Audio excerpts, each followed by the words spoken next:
He was Manhattan's most powerful billionaire. She was a quiet waitress nobody looked at twice. The night he pointed at her in front of a full restaurant and said, "You're fired," he thought he was ending her story. He had no idea she was the one holding the knife to his entire empire. What happens when a man with everything uses his money like a weapon and discovers the woman he tried to destroy owns every bank he borrowed from? Drop your city in the comments right now. Let's see how far this story travels. Like, follow, and don't move, because this one will change the way you see power forever. The rain came in sideways that Thursday evening, the kind that Manhattan gets in mid-November when the sky just gives up being polite about it. It hammered the glass faces of skyscrapers on Fifth Avenue, turned the gutters into small rivers, and drove most sensible people indoors before 6 o'clock. Ethan Vaughn was not most sensible people.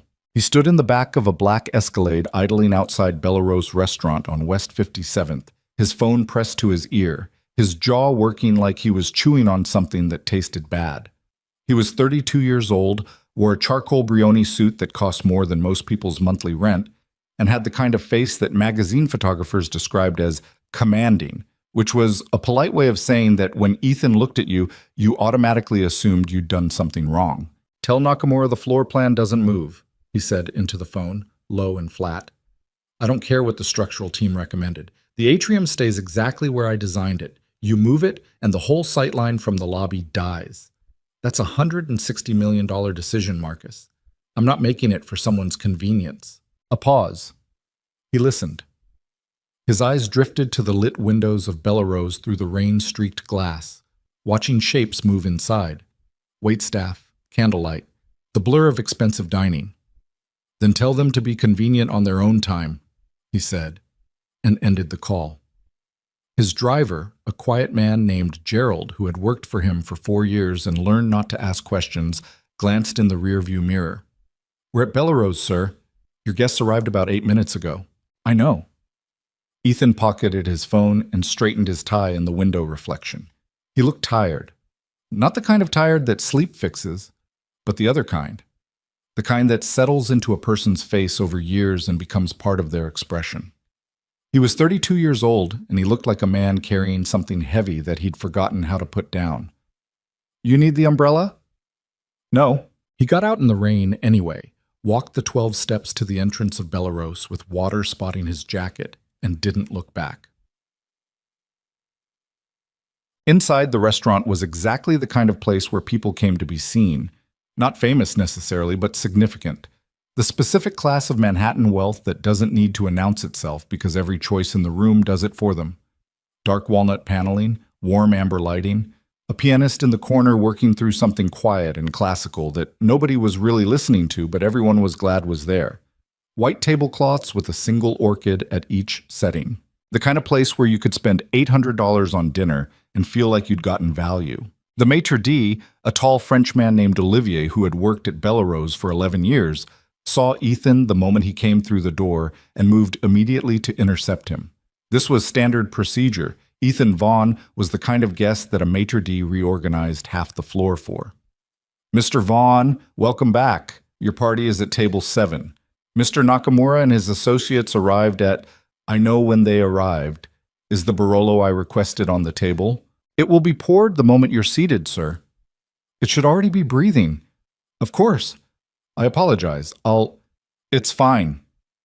Ethan was already moving past him toward the back of the room, and he hadn't removed his wet jacket yet, and there was something in the set of his shoulders that made the 3 busboys near the service station instinctively find something to look busy with. Table 7 was in the prime position, centered, visible, from most of the room, far enough from the kitchen that conversation wasn't broken by sound, close enough to the pianist that the music carried without dominating. 4 men were already seated there. Hiroshi Nakamura, 61, the lead representative of a Japanese development consortium that Ethan had spent 8 months courting for a partnership on what would become the Vaughn Tower East project, a 47-story mixed-use development on the east side that was going to cost somewhere north of $900 million to complete and had already consumed 2 years of his life. Nakamura was conservative, meticulous, and deeply suspicious of American business culture's tendency toward excess. The other 3 men, Nakamura's legal counsel, his financial director, and a younger man whose precise role Ethan had never been able to clarify, were quiet by default and watched everything. This dinner was not a celebration. It was a negotiation wearing a dinner jacket. Ethan sat down, shook hands with the appropriate warmth, and immediately began the kind of controlled social performance that was second nature to him by now. Complimenting Nakamura's recent speech at an urban development summit in Osaka, asking thoughtful questions about the consortium's philosophy on sustainable design, making small, precise jokes that landed without being forced. He was very good at this. He had learned early that power had two faces, the one that crushed and the one that charmed, and that the second one was more effective, more durable, and more dangerous. The wine came. The conversation moved. Ethan watched the room without appearing to watch it, the way people do when they've spent years being aware of who's in every room they enter. That was when he first noticed her. She was moving between tables near the window. A waitress, slight, maybe 5'4", dark hair pulled back simply, in the standard Belarus uniform of black shirt and black apron. She wasn't doing anything remarkable. She was just working. Taking an order at a two-top near the window with her notepad, nodding slightly, and then moving to the next table with her eyes mostly down. She didn't look up much. That was the thing he noticed first. Most of the staff at a place like Belarus had a certain practiced attentiveness, always scanning, always presenting, always working the room with their eyes the way the maitre d' worked it with his feet. This woman kept her gaze at roughly table level, polite and contained, as if she were trying to occupy as little space in the room as possible. Ethan looked away. The conversation at his table had moved to the specifics of the East Side Project's financing timeline, and that required his full attention. He forgot about the waitress entirely. For about 20 minutes. Her name was Lily Harper, and she had worked at Belarus for 2 years, 3 months, and approximately 11 days, though she wasn't counting. She was 30 years old. She had a studio apartment on the Upper West Side with a leaky bathroom faucet she'd been meaning to call the super about for 6 weeks, and a collection of secondhand paperbacks stacked against the wall because she'd run out of bookshelf space. She drank her coffee black, not because she liked it that way particularly, but because adding milk required a decision in the morning that she wasn't always equipped to make before 7 a.m. She was, by any external measure, unremarkable. She liked it that way. There was a version of Lily Harper's life that most people, even the people who thought they knew her well, had no access to. That version included a trust fund, a seat on the board of a financial institution that managed somewhere in the vicinity of $40 billion in assets, and a surname that appeared in bronze letters on a building on Park Avenue. That version of Lily Harper had grown up attending board meetings with her father, studying international finance at Wharton, and quietly learning the architecture of wealth from the inside out. But that version also included a mother who died of cancer when Lily was 19, a father who collapsed from a stroke at 64 and handed her the majority shareholding of Harper Continental Bank while she was still figuring out who she was, and a world of inherited power she hadn't asked for and wasn't sure she wanted. So she'd made a decision 3 years ago.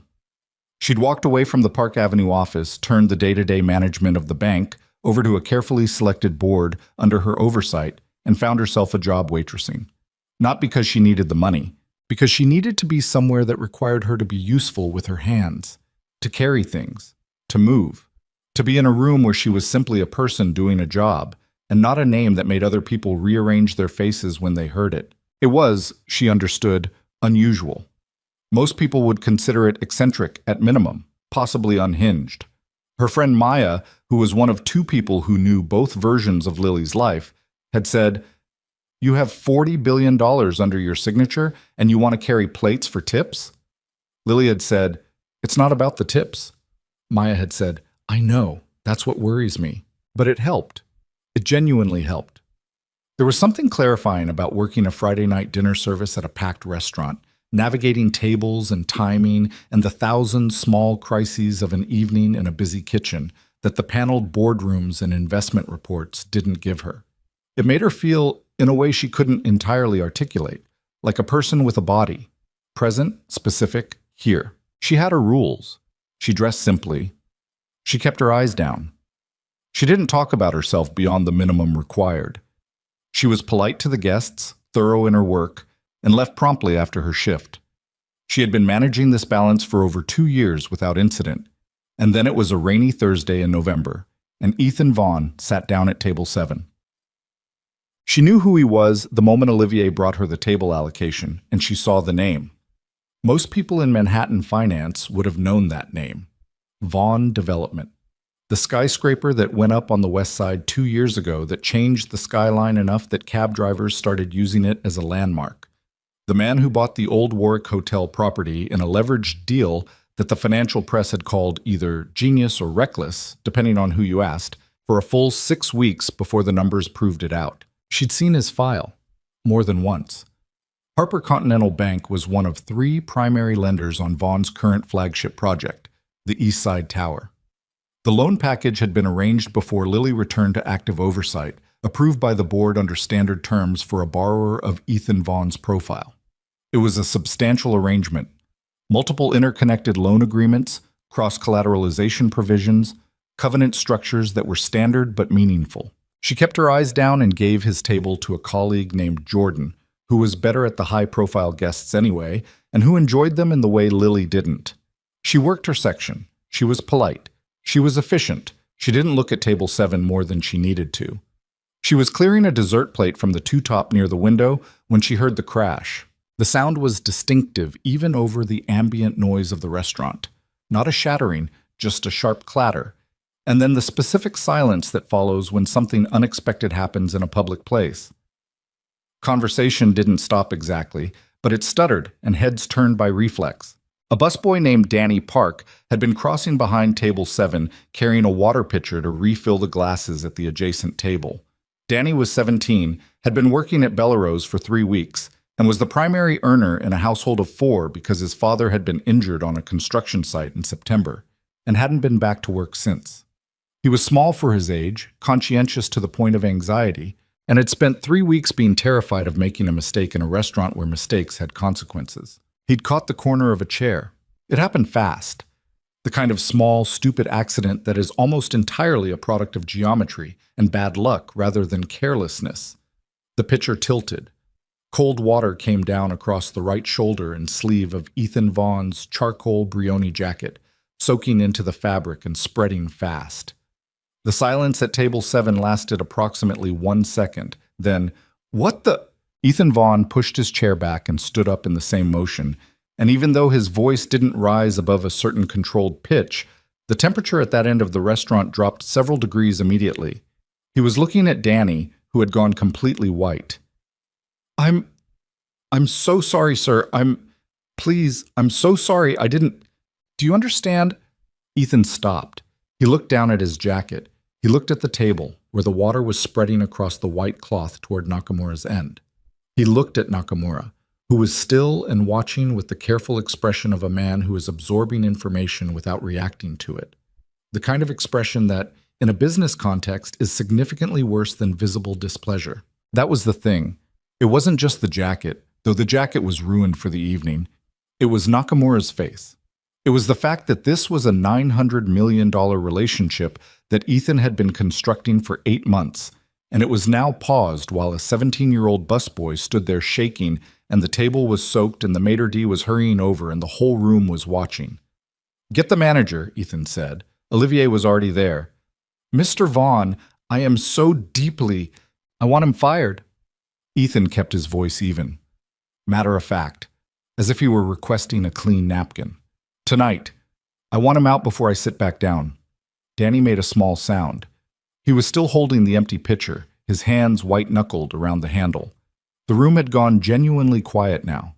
The pianist, who was either oblivious or had excellent timing, was between pieces. Olivier looked from Ethan to Danny and back to Ethan with the expression of a man who is doing very fast and unpleasant calculations.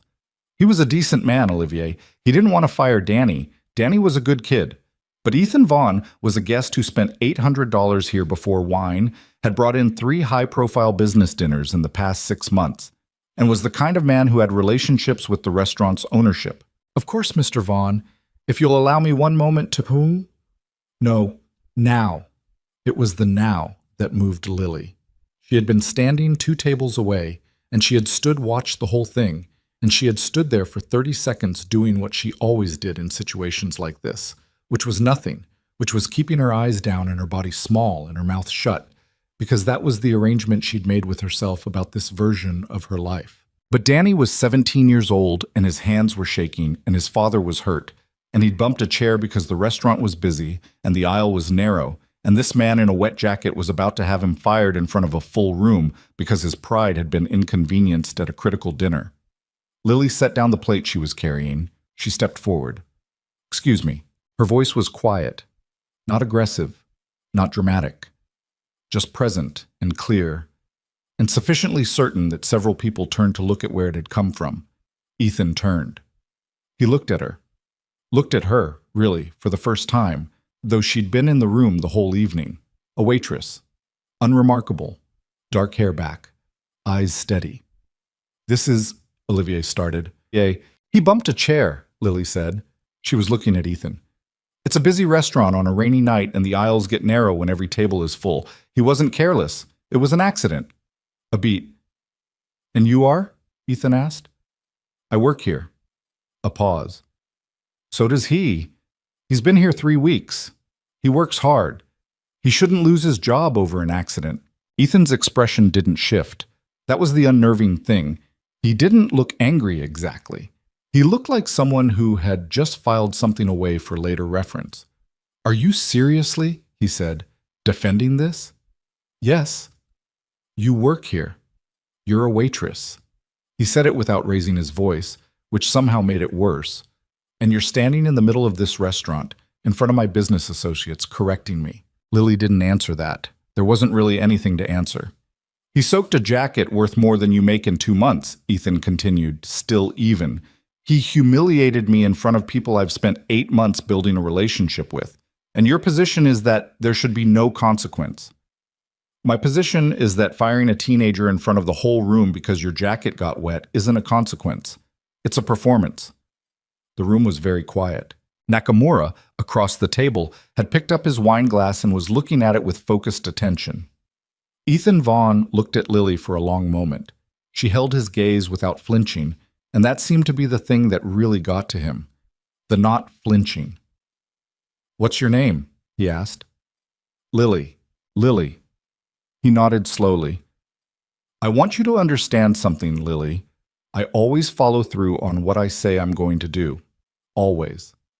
He looked around the room, let the silence breathe for a moment. "I'm going to buy this restaurant." A few guests shifted in their seats. Someone near the bar set down their glass. "And when I do," Ethan continued, looking back at her, his voice completely calm, "the first person I fire will be you." He sat back down. He straightened his ruined jacket. He looked across the table at Nakamura. "My apologies for the interruption," he said. "Where were we?" Nakamura looked up from his wine glass. "The financing timeline," he said. "Right." Ethan picked up his own glass. "So, the equity structure on the East Side project." The room gradually exhaled and returned to itself. Voices resuming, silverware resuming, the pianist beginning something new in the corner. Lily stood where she was for one more second. Then she picked up the plate she'd set down, turned, and walked back to the kitchen. Danny was standing near the service station, still clutching the empty pitcher. He was looking at her with an expression she didn't quite know what to do with. "You're okay," she said quietly, passing him. "He's not firing you tonight." She pushed through the kitchen door and didn't look back. She didn't sleep well that night. Not because she was scared.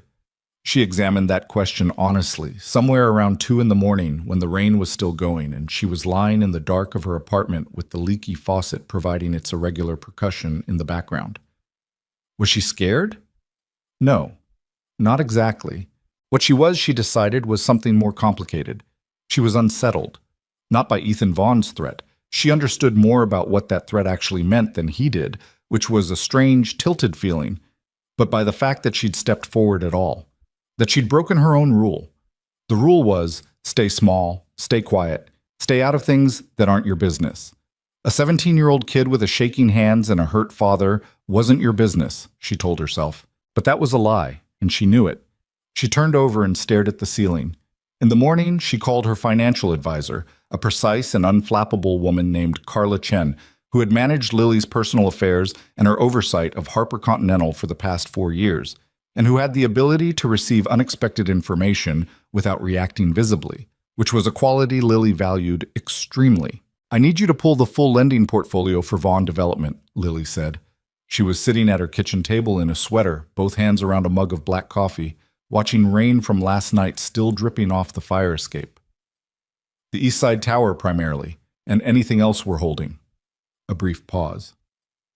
"Any particular reason?" "Pull the file. I want to read the covenant provisions on the primary loan agreement." Another pause.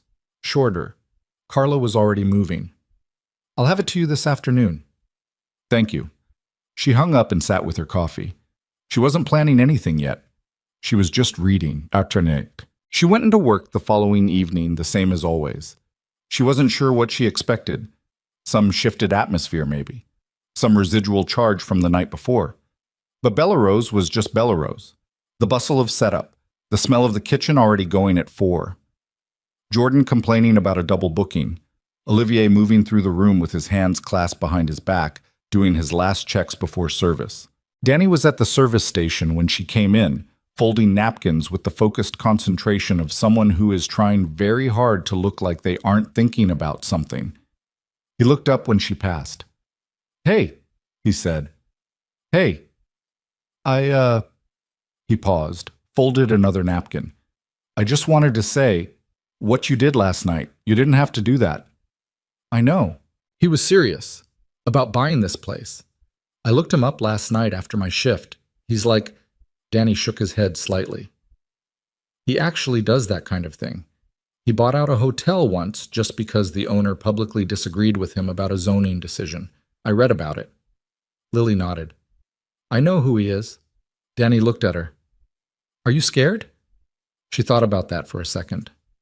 "No," she said. He seemed to want to say something else, but didn't. She moved past him toward the service area. "Lily," he said. She stopped. "Thank you," he said. "For real. My dad..." He stopped again, cleared his throat. "I really need this job." "I know," she said. "Keep folding." He turned back to his napkins. She tied on her apron and picked up her notepad. Service started at 5:30. The covenant provisions on the primary loan agreement arrived by secure email at 11:17 that night, after she'd gotten home from her shift. Carla had annotated them in her precise, slightly clinical way, with notes flagged in the margins. Lily read through the full 68 pages at the kitchen table with a glass of water, and the leaky faucet, and the kind of focused, unhurried attention that she'd learned from her father, who had been the kind of man who believed that reading financial documents too fast was how people got hurt. It took her about 90 minutes. When she was done, she sat back and looked at the window for a while. Rain again. Manhattan always had rain in November. The provisions were, as she'd half remembered from a brief overview she'd seen when she took back active oversight of the bank, fairly standard for a loan package of this scale. But standard didn't mean toothless. There were covenant restrictions on the use of loan proceeds, specifically a provision that prohibited using funds tied to the East Side Tower project for acquisitions unrelated to the project without written consent from the lending institution. There was a cross-default clause. There were performance benchmarks tied to the construction timeline. There were teeth if you were looking for them. She thought about Ethan Vaughn's face, the complete flat calm of it when he said, "I always follow through on what I say I'm going to do." Not anger exactly. Conviction. The bone-deep certainty of someone who had been right often enough that they'd stopped examining whether they might be wrong. She thought about Danny's hands shaking around the empty pitcher. She thought about the way the room had gone quiet. Not the comfortable quiet of a good restaurant, the other kind. She closed the file. She picked up her phone and called Carla. It was after midnight. Carla answered on the second ring because that was also a quality Lily valued. "Read the whole thing?" Carla asked. "Yes." "And?" Lily was quiet for a moment. "I'm not going to do anything yet," she said. "I just wanted to understand the full picture." "Okay." A pause. "Lily, this man threatened to buy the restaurant you work at specifically to fire you. That's..." "I know what it is. That's not a hypothetical. He's done things like this before." "I know." So? So I wanted to read the file. Lily looked at the rain on the window. That's all for tonight. Carla was quiet for a moment. You're going to let him buy the restaurant? It wasn't a question. Lily didn't answer it. Get some sleep, she said. I'll call you tomorrow. She hung up. She put the annotated file in a folder on her desktop and labeled it with the date and nothing else. Then she went to bed. And this time, she slept fine. 3 days later, Ethan Vaughn's attorney contacted the ownership group of Bellerose Restaurant with a letter of intent to purchase. The owner of Bellerose was a 67-year-old man named George Ferraro, who had opened the restaurant 23 years ago and whose feelings about the place were somewhere in the vicinity of complicated love. He called Olivier that morning in a state of confusion and moderate distress. Do you know who this is? George said. Vaughn. Vaughn Development. This man builds skyscrapers. Why does he want my restaurant? Olivier, who had been at Bellerose the night of the incident and knew exactly why, considered his options carefully. I'm not certain, he said. His lawyers are offering $2.4 million over assessed value, George said. Over assessed value. For a restaurant. That doesn't happen.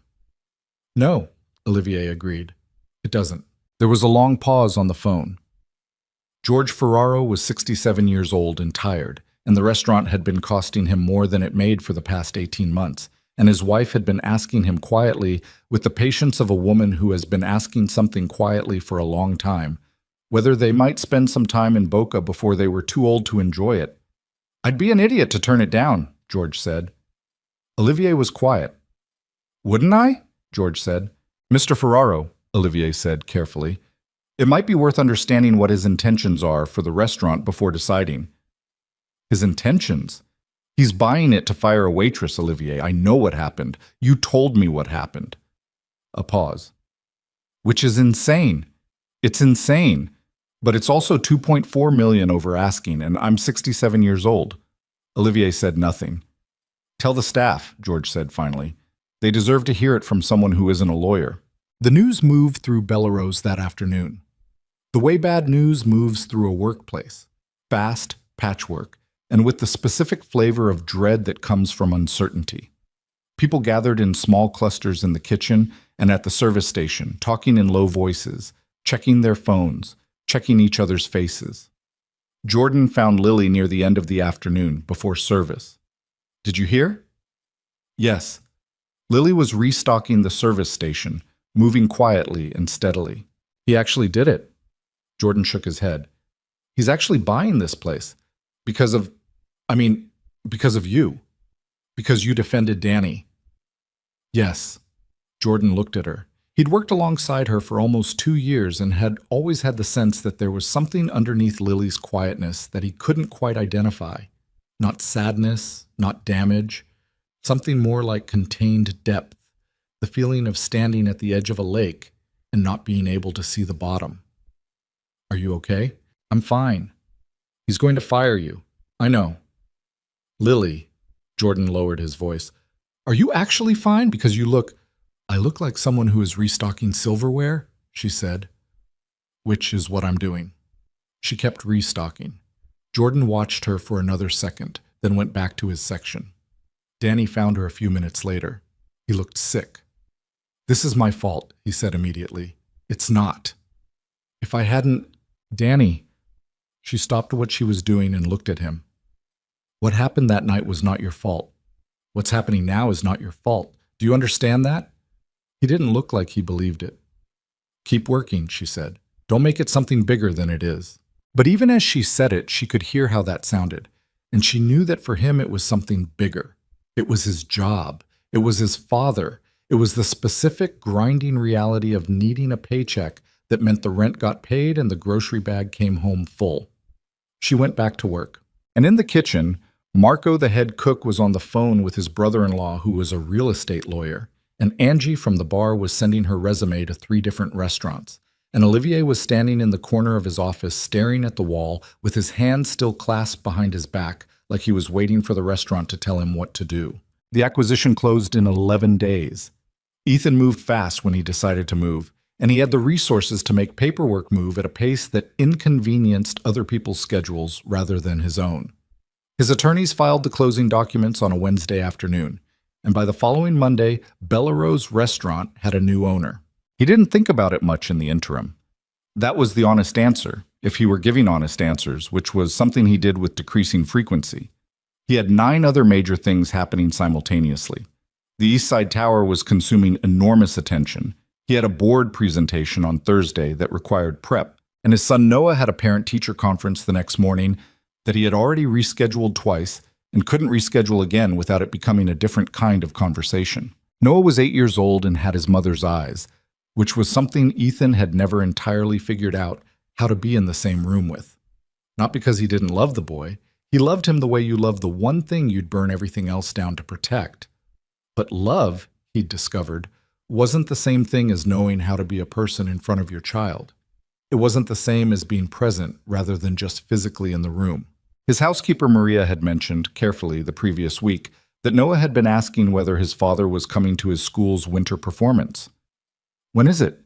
Ethan had said. "December 14th. I'll check my calendar." Maria had looked at him with the expression she reserved for moments like this, which was no expression at all, which was somehow worse. He had not yet checked his calendar. This was the texture of his life: motion, pressure, forward momentum, and in the background, at a slight remove, the things that mattered most to him, always slightly out of focus because focusing on them required stopping, and he had not stopped in a very long time. He'd stopped, in a way, when his wife died. Sarah. 4 years ago now. A car accident on the Long Island Expressway on a Tuesday evening in March. And then she was gone. And the world kept moving in its insane, relentless way, and there was nothing to do but move with it because the alternative, the stopping, the really stopping, the actually sitting down with what had happened, was something he couldn't afford and so had never done. Work was motion. Motion was manageable. This was the system. It worked, more or less. It worked in the sense that the company kept growing and the towers kept going up and the name kept getting larger in the places where names like his got measured. What it didn't work at was the rest of it. But he was trying not to think about the rest of it. He signed the final documents for Bellairo's at his office on a Thursday morning, slid them across the desk to his attorney, and felt the specific, clean satisfaction of a completed intention. He had said he would do it. He had done it. That was the rule. He chose the following Friday night. The restaurant would be at full capacity. 130 covers, every table reserved, Friday dinner service in November. He understood stagecraft. You didn't make a point quietly in an empty room. You made it when everyone was watching. His assistant had called ahead to confirm the evening's reservations.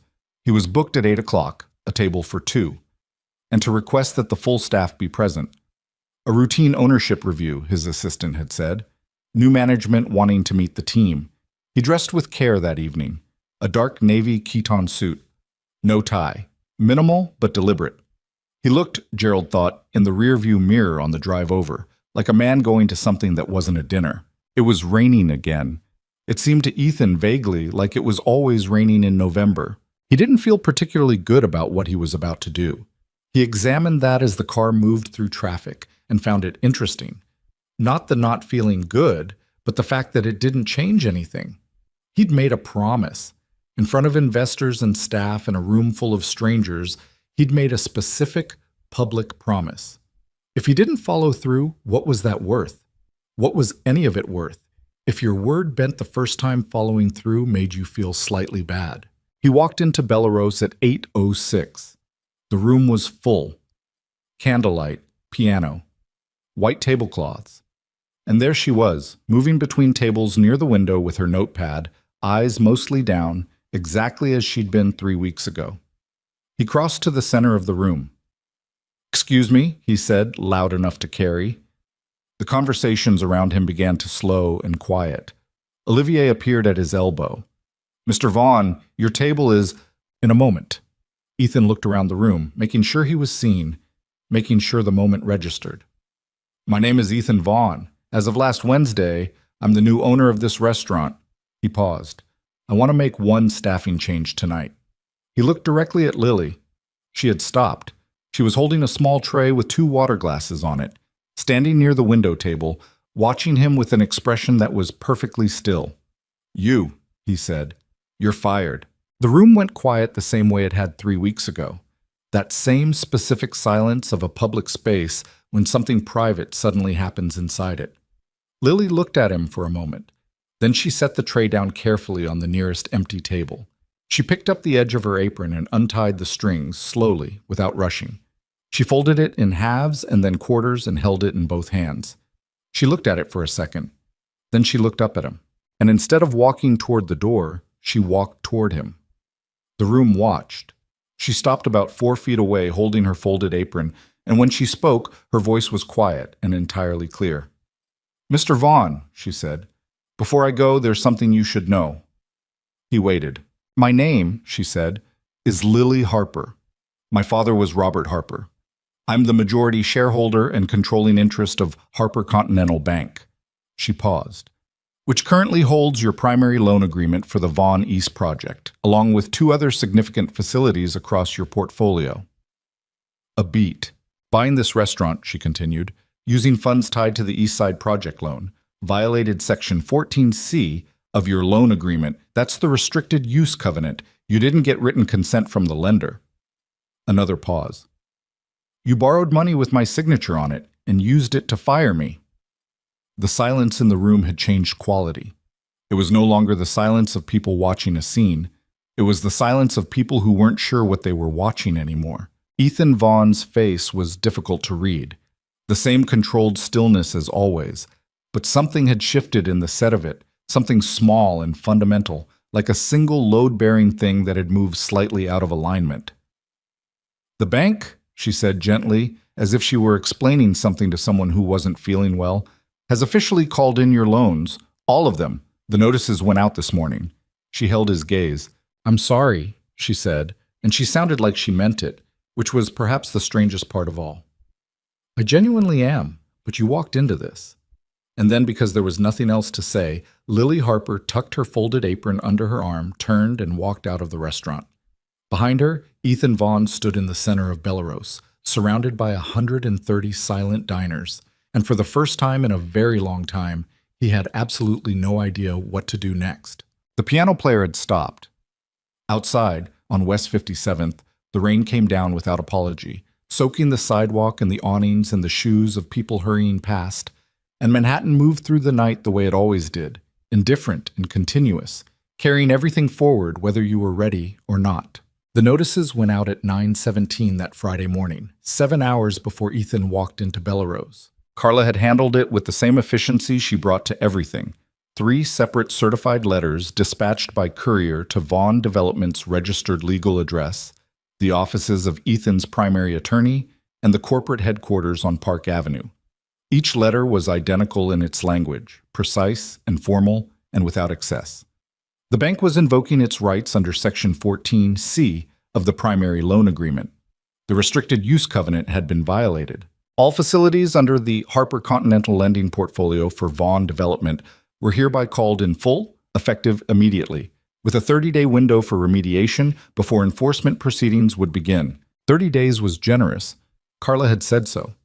Standard practice for a violation of this category is 15 days, she'd told Lily the night before, sitting across from her at the kitchen table with the annotated file open between them and 2 untouched cups of tea going cold. 30 days is almost a courtesy. "I know," Lily had said. "You're giving him room to respond." "Yes." Carla had looked at her over the top of her reading glasses with the expression she reserved for moments when she believed Lily was being more patient than the situation warranted, but had decided not to say so directly. 30 days it is, then." The letters arrived at 9:17. By 11, Ethan's primary attorney, a sharp man named Richard Cole, who had worked with Ethan for 6 years and had the practiced steadiness of someone who had delivered bad news before, had called Ethan's cell phone 4 times. Ethan was in a site meeting at the East Side Tower, standing on an unfinished floor 40 stories up with a hard hat on, and the wind coming through the open framework in cold, determined gusts, and he'd sent all 4 calls to voicemail without looking at who was calling. He'd looked at his phone on the elevator ride back down. 4 missed calls from Cole. He'd called back while walking across the construction site toward his car, and Cole had answered on half a ring, which was the first sign that something was wrong, because Cole didn't pick up on half a ring unless he needed to talk immediately. "I need you in my office," Cole said. "Now, not this afternoon." "I have a board prep at 2. Cancel it?" A pause. "Ethan, Harper Continental called in your loans." The construction site noise continued around him. Machinery, shouting, the percussion of a city building itself. Ethan stopped walking. He stood on the concrete apron outside the site trailer, and the wind moved through his jacket, and he said, "Say that again?" Cole said it again. Ethan stood there for a moment, and then he said a word that he rarely said in professional contexts, and it came out flat and quiet rather than loud, which was somehow more expressive than if he'd shouted it. "All of them?" he said. "All of them. Eastside Primary, the Midtown refinancing facility, the construction bridge loan on the Harlem conversion project. Everything Harper Continental holds, all called in simultaneously." A beat. "This is the Waitress, isn't it?" Ethan didn't answer. "Ethan, I'll be at your office in 40 minutes, Ethan said. He hung up and stood in the wind for another 3 seconds, and then he walked to his car with the same measured stride he always used, and his face was unreadable, and Gerald, watching from the driver's seat, started the engine without being asked. The drive to Cole's office on Madison Avenue took 51 minutes in traffic.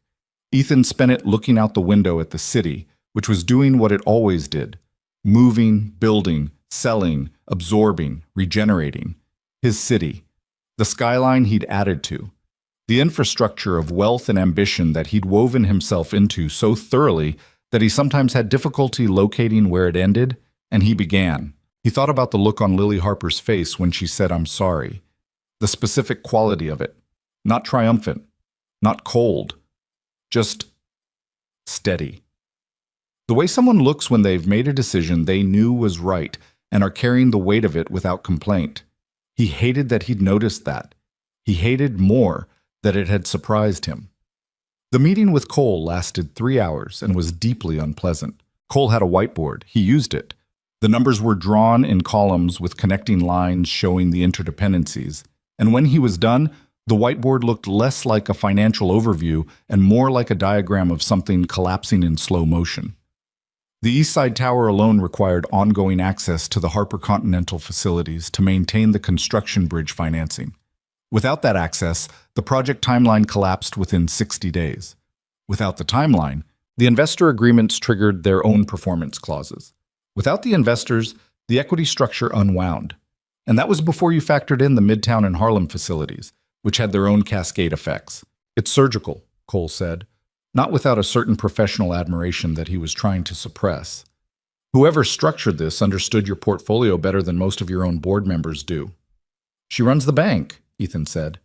He was sitting back in the chair across from Cole's desk with his jacket off and his sleeves rolled up, which was what he looked like when he was thinking hard. "She's been running it for 3 years.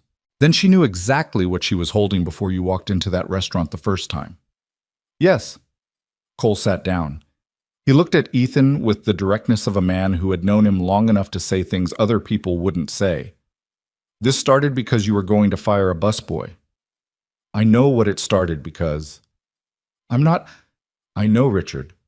Silence. "Okay," Cole said. "So, options."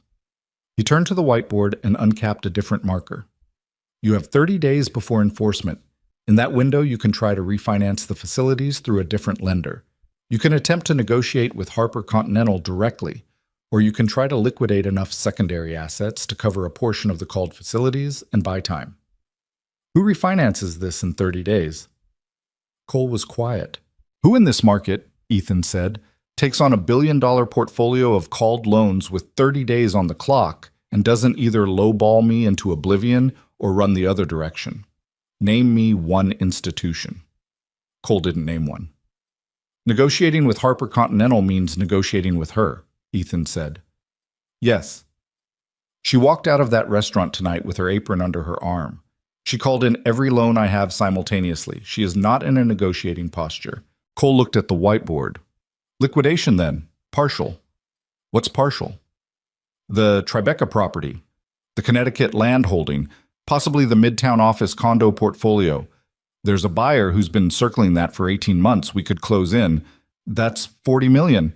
Maybe 55 if Connecticut moves fast. Ethan shook his head. Against what we're looking at? That's a week of breathing room. Cole capped his marker and set it on the desk. He was quiet for a moment, and in the quiet, Ethan could hear the building sounds of Madison Avenue through the window. Traffic, horns, the specific compressed energy of the city in the early evening. Ethan, Cole said, I have to say this, and I need you to hear it as your lawyer and not as an opponent. The exposure here is significant. The time window is real. If we don't move in the next 72 hours on at least the liquidation strategy, the 30 days stops feeling like a courtesy and starts feeling like a trap. Ethan was looking at the window. Are you hearing me? I'm hearing you, Ethan said. Give me tonight. Cole looked at him. I need one night to think, Ethan said. I'll call you in the morning. He put his jacket back on, shook Cole's hand with the kind of grip that doesn't show what it's covering, and left. In the elevator down, he checked his phone. 17 messages. His CFO. 2 board members. His head of investor relations, 3 times. His publicist, twice, which meant it was already moving in the financial press, or about to be. His assistant Marcus, 6 times, each message increasingly compressed into shorter and shorter sentences that tracked the escalating urgency of someone who can see a problem getting bigger in real time and can't reach the person who needs to know about it. And one message, buried in the middle, from Maria. Noah asked if you're coming home for dinner. I said I wasn't sure. He said okay, just so you know.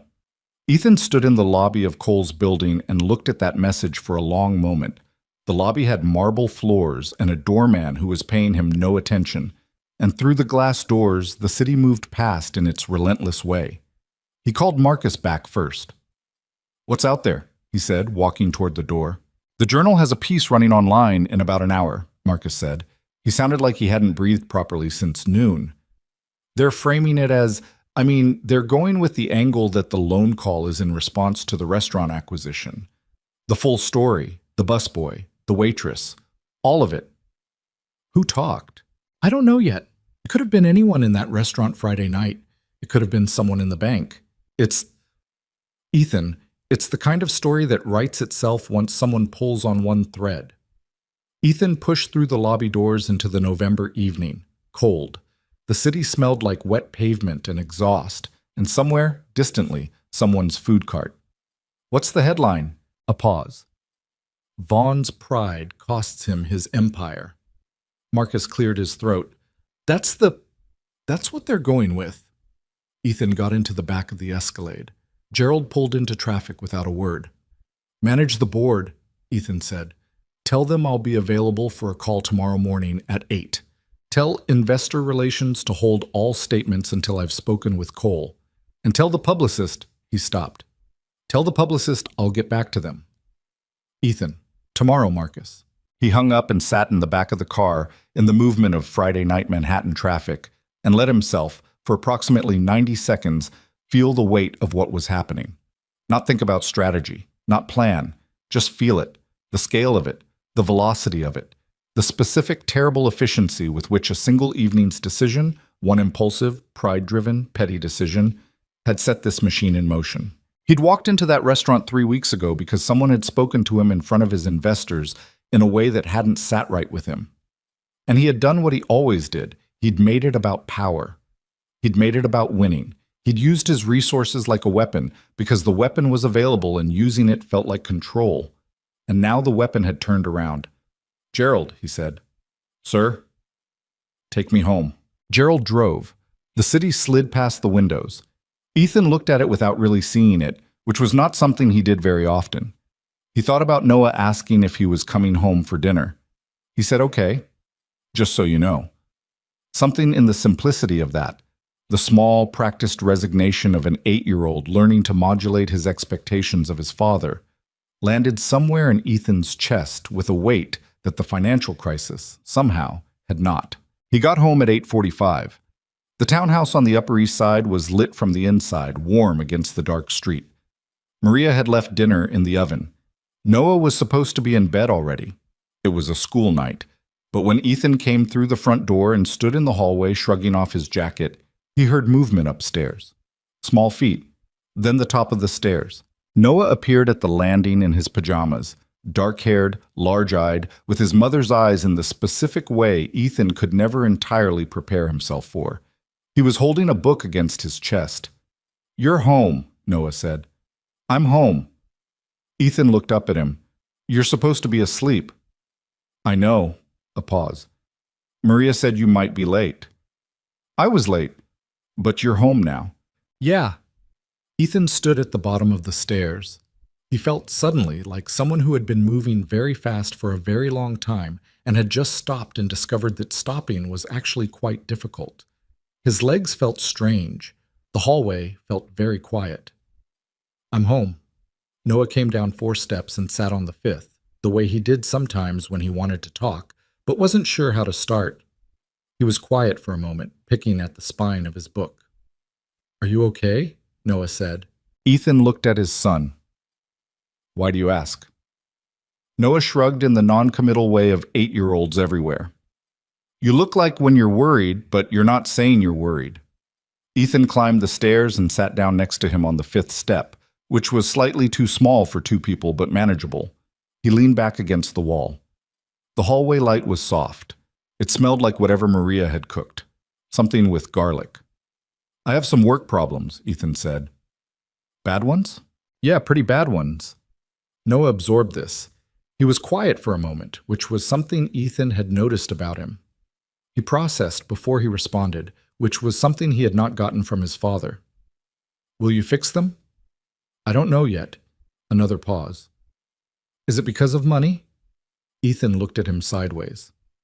"What makes you ask that?" "I heard Marcus on the phone when he came to drop something off yesterday.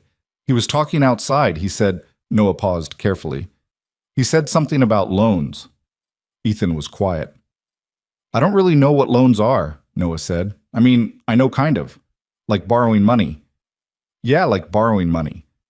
"And you borrowed too much?" Ethan thought about how to answer that. He thought about the whiteboard in Cole's office, the cascading columns of debt and exposure and timeline. He thought about the 30-day window. He thought about the right answer to give an 8-year-old and the true answer, and whether those things could be the same. "I did something stupid," he said, "and it made the borrowing problem a lot worse than it needed to be." Noah looked at him with Sarah's eyes. "What stupid thing?" "I was angry at someone. And instead of just letting it go, I used my money to get back at them. And it turned out the person had a lot more power than I realized." Noah thought about this for a few seconds. "Like when I got mad at Tyler for telling everyone I was scared of the diving board, and I told everyone he still sleeps with a stuffed animal, and then it turned out Tyler told his mom and his mom called your phone." Ethan blinked. "Somewhat like that, yes." "That was bad," Noah said. "You were really annoyed at me." "I was." "You said I made it worse when I could have just walked away." Ethan didn't say anything to that. Noah was quiet for a moment. "So you did the same thing." Ethan sat on the step next to his 8-year-old son in the soft light of their hallway and did not have a single word to put in front of that. "Yeah," he said finally, "I did the same thing." Noah seemed to accept this with equanimity. "Are you going to say sorry to them?" "It's complicated." "Why?" "Because..." Ethan stopped. He genuinely did not have a clean answer to why. In his professional life, apology was a negotiating tool at best, a liability at worst. You apologized when it gave you something: leverage, sympathy, a path forward. You didn't apologize as an end in itself. That was not the grammar of the world he moved through. Because it's not that simple. Noah looked at him with the expression of someone who suspects an adult is about to explain why the simple thing is complicated when really they just don't want to do the simple thing. It was a startlingly perceptive expression for someone in dinosaur pajamas. "Okay," Noah said, in the tone that meant he didn't entirely believe this but was going to let it go because it was late. He stood up and climbed back up the stairs. "Night, Dad." "Good night." Ethan watched him go. "Noah."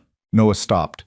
"I'll try to make it to the December 14th thing, the school performance." A beat of silence. Then Noah, not turning around, "You don't have to promise if you're not sure."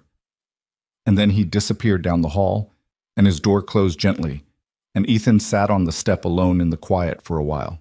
The dinner Maria left was cold by the time he got to it, and he ate it at the kitchen counter standing up, looking at nothing, which was how he ate most meals when he was alone, which was most of the time. The Wall Street Journal piece ran at 9:48.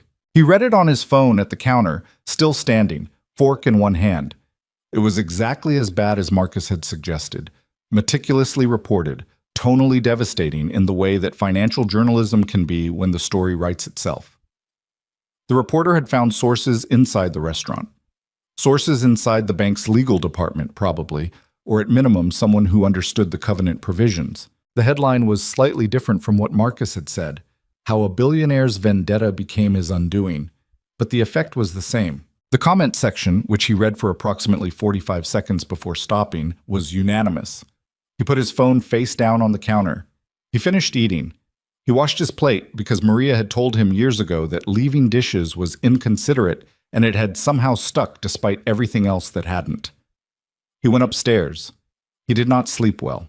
At 3 a.m, he was sitting at the desk in his home office with the full Vaughn Development financial overview spread across 3 screens, the kind of comprehensive picture that his CFO usually managed and that Ethan had, in the past several years, increasingly allowed to exist at a comfortable remove. He had been moving fast and building fast and trusting that the architecture beneath him was sound, because it had always been sound before, because he had good people, because the numbers always worked out. The numbers were not working out. Cole had been right. The 30-day window was precise. Not cruel, but not generous. Lily Harper had given him exactly enough time to see the problem clearly and not quite enough time to solve it comfortably. The liquidation strategy was real but insufficient. The refinancing avenue was effectively closed in the timeline. And the investor relationships, the Nakamura Consortium specifically, which represented 60% of the equity commitment on the East Side Tower, were almost certainly being watched very carefully right now, which meant Thursday morning's board presentation was no longer a presentation. It was a triage. He sat at the desk until 5, when the first gray light began to come through the window over the street, and then he closed the screens and went to shower. And by 6:15, he was back in the car with his phone already going and Gerald driving him into the city, which was already moving the way it always was, which did not care at all about the problems of any specific person moving through it. It was Marcus who told him, at 6:58 in the morning, that the Nakamura Consortium had formally requested a postponement of the Thursday board presentation, citing concern regarding the recent developments in the lending structure of the project, which was the polished, careful language of people who were looking for the exit and hadn't yet decided whether they were going to use it. Ethan was in the back of the car when he heard this. He looked out at the city. "When did the request come in?" he said. "About an hour ago. Tokyo time. They were up all night, I think." "Of course they were." He closed his eyes briefly. "Move the presentation. Give them whatever date they want. Don't push." "And Ethan, the Bloomberg terminal has a piece going up at 8. It's quoting 2 unnamed sources from inside Vaughn Development, saying the company is exploring restructuring options. The word restructuring in financial context had a specific meaning that was distinct from its everyday usage. In everyday usage, it meant reorganization. In financial context, it meant something closer to triage, the kind of language that preceded harder words. "Who talked to Bloomberg?" Ethan said. "I don't know." "Find out." He paused. "Actually, don't. It doesn't matter." He rubbed his face with one hand. "Marcus?" "Yeah. Where are we on the Connecticut land holding? The potential buyer?" "I made contact last night. They're interested, but they want 2 weeks of due diligence before they commit to a price." 2 weeks? "Yeah." Ethan looked at the city sliding past the window. 2 weeks of due diligence. 30 days on the clock. A consortium asking for a postponement. Bloomberg calling it restructuring at 8 in the morning on a Saturday. "Okay," he said. "I want a meeting set up. Just me and Cole this afternoon. 2 o'clock. And call whoever runs investor communications at the Harper Continental Institutional Desk. Not the bank's legal team, their IR office." Marcus was quiet for a moment. Are you going to try to negotiate directly with the bank?" "I'm going to try to understand what their position actually is," Ethan said. "Those are different things." He hung up. He looked at the city. The skyline was pale and gray and lit from the east where the sun was coming up behind everything, giving the buildings that flat, indifferent morning light that stripped away all the drama they wore at night. He had built 3 of those buildings, added 3 shapes to that skyline. The fact that they were there, permanent and concrete and real, had been one of the few things in the past 4 years that he'd been able to look at without complication. Now they were looking back at him differently. The call to Harper Continental's investor relations office was routed, politely but promptly, to an assistant who said that Ms. Harper was unavailable, but that he was welcome to communicate through the bank's legal counsel. Ms. Harper. Not the head of the IR desk, not the managing director or the VP of institutional lending, Ms. Harper, personally. Which meant either Lily Harper was running this the same way she'd run everything else, personally, quietly, with her hands on every wire, or the IR desk was protecting her, or both. "Thank her for taking my call," Ethan told the assistant, which was technically inaccurate since she hadn't taken it, but the assistant understood the message. He called Cole. "Negotiating directly isn't going to work," Cole said, without pleasantries. "She's not in that posture. I told you that." "I know. I'm not negotiating. I'm assessing." Ethan was at his office now, standing at the window looking downtown. The view from here was one of his favorite things about this office. The grid of the city stretching south toward the water, the density of it, the accumulated ambition of 200 years of building on this island. She called everything in simultaneously. That's not a negotiating position. That's a demolition position. Yes. But she gave 30 days, which you said was a courtesy. Maybe. Or maybe there's something in the 30 days that matters to her beyond giving me time to respond. He was quiet for a moment. She didn't have to give me anything. She could have started enforcement proceedings immediately. The violation was clear-cut. 30 days wasn't required. Cole was quiet on the other end. "She's not trying to destroy me," Ethan said. "Or she is, but not carelessly. There's a reason for everything she's done, including that number." "Ethan," Cole said carefully, "I want you to hear what I'm about to say. Are you ready?" "Go ahead." "You spent 3 weeks buying a restaurant specifically to humiliate this woman. You fired her in front of 130 people as a demonstration, and she responded by calling your loans. That is the complete factual record. If you now try to construct a narrative in which there's a message in her choice of 30 days rather than 15, that you need to decode, you are doing the same thing you always do, which is looking for the angle, looking for the leverage, looking for the way to turn the situation into something you can win. A beat. Maybe there isn't an angle. Maybe she gave you 30 days because she's a fair person and 30 days is fair. And maybe the thing to do is not to find the angle, but to deal with what's actually happening. The city spread out below the window. Ethan looked at it. "What's actually happening," he said, "is that my company is collapsing." "Yes," Cole said, "that's what's actually happening." Ethan was quiet for a long time, long enough that Cole said his name once to check he was still there. "I know," Ethan said. "I know. Set up the 2 o'clock, and Richard—" He stopped. "Get me the full current asset inventory, everything, not just the portfolio I look at. Everything, the townhouse, the vacation properties, the car collection, the art." He looked at the skyline. "I want to know what I actually have." Cole was quiet for a beat. "I'll have it by noon." Ethan hung up. He stood at the window for another minute, looking at the city that was doing what it always did, that did not slow down for any single person's crisis, that had swallowed larger disasters than this and moved on without marking the spot. He thought about Noah on the stairs, in his pajamas, with Sarah's eyes. So you did the same thing. He thought about Lily Harper walking out of Bellerose with her folded apron under her arm and that look on her face.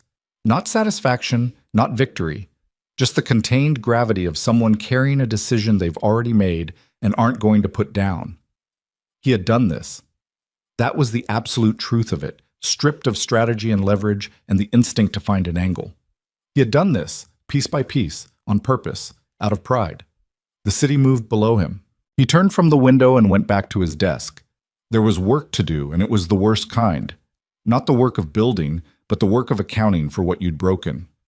He opened the first file and began to read. The asset inventory arrived at 11:53, 7 minutes before Cole had promised it, which told Ethan that Cole had started pulling it together before they'd even hung up. Had probably started the moment the loan notices went out Friday morning, because Cole was the kind of attorney who ran toward a fire while other people were still deciding if they smelled smoke. Ethan read through it at his desk with the door closed and his phone on silent. It took 40 minutes.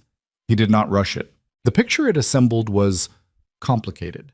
Not destroyed, not yet, but the word that kept presenting itself as he moved through the pages was exposed. He had always operated with significant leverage, because leverage was how you built fast in this market, because the window for a deal like the East Side Tower didn't stay open long enough to wait until you had the capital in hand.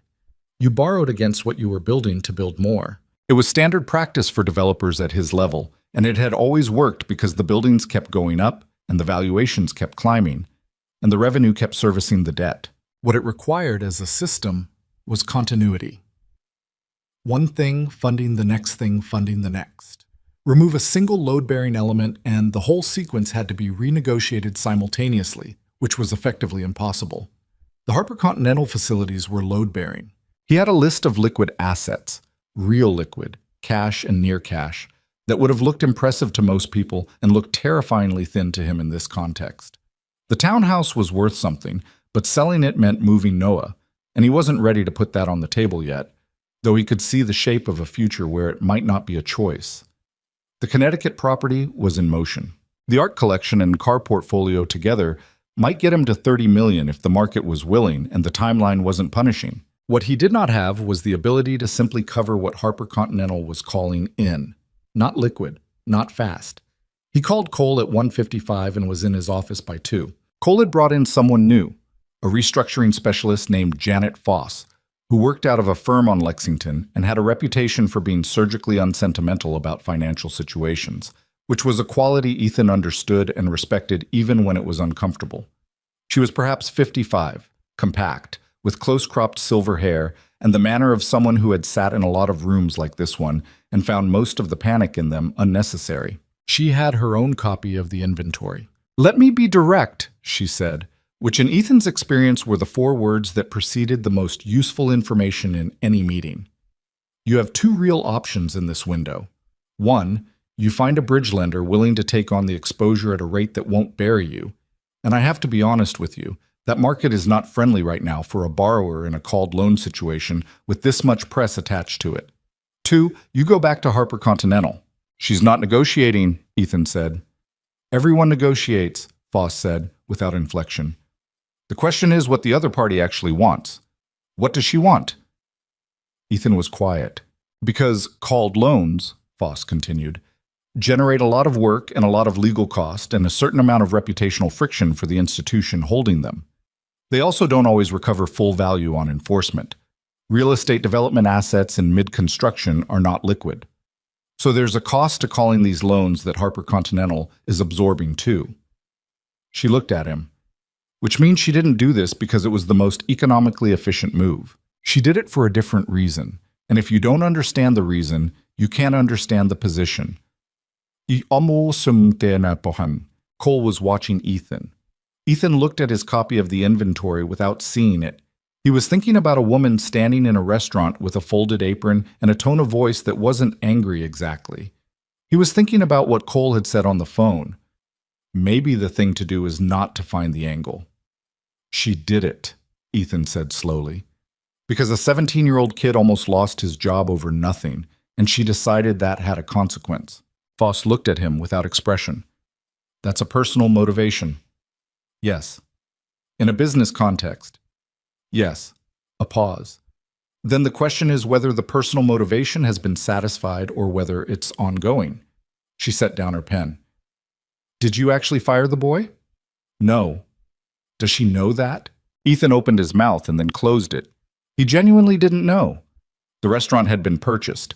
He'd walked in and fired Lily, and then Lily had walked out and told him his loans were called, and the room had gone very quiet, and he hadn't. He hadn't thought about Danny since that moment in any concrete way. He'd been thinking about the loans, the exposure, the investors, the press, the 30-day window, not about a 17-year-old busboy. "I don't know," he said. Cole and Foss exchanged a brief look that Ethan caught, and that contained more information than either of them probably intended. I'll find out, Ethan said. The meeting ran another hour and produced a list of actions. The Connecticut buyer needed to be moved to a signed LOI within the week. Cole would initiate preliminary contact with 2 potential bridge lenders on a confidential basis.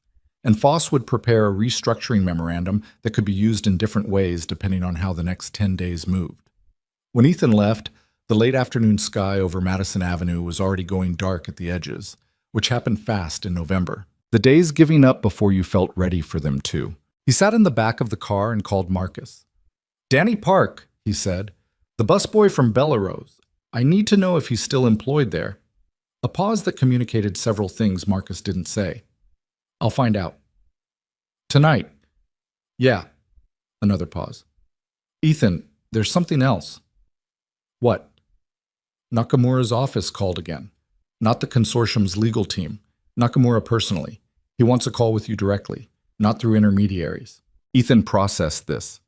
Nakamura calling personally was different from the consortium's formal postponement request.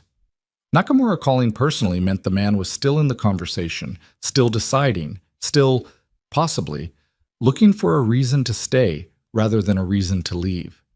You didn't call someone personally to tell them you were finished with them. You sent a letter for that.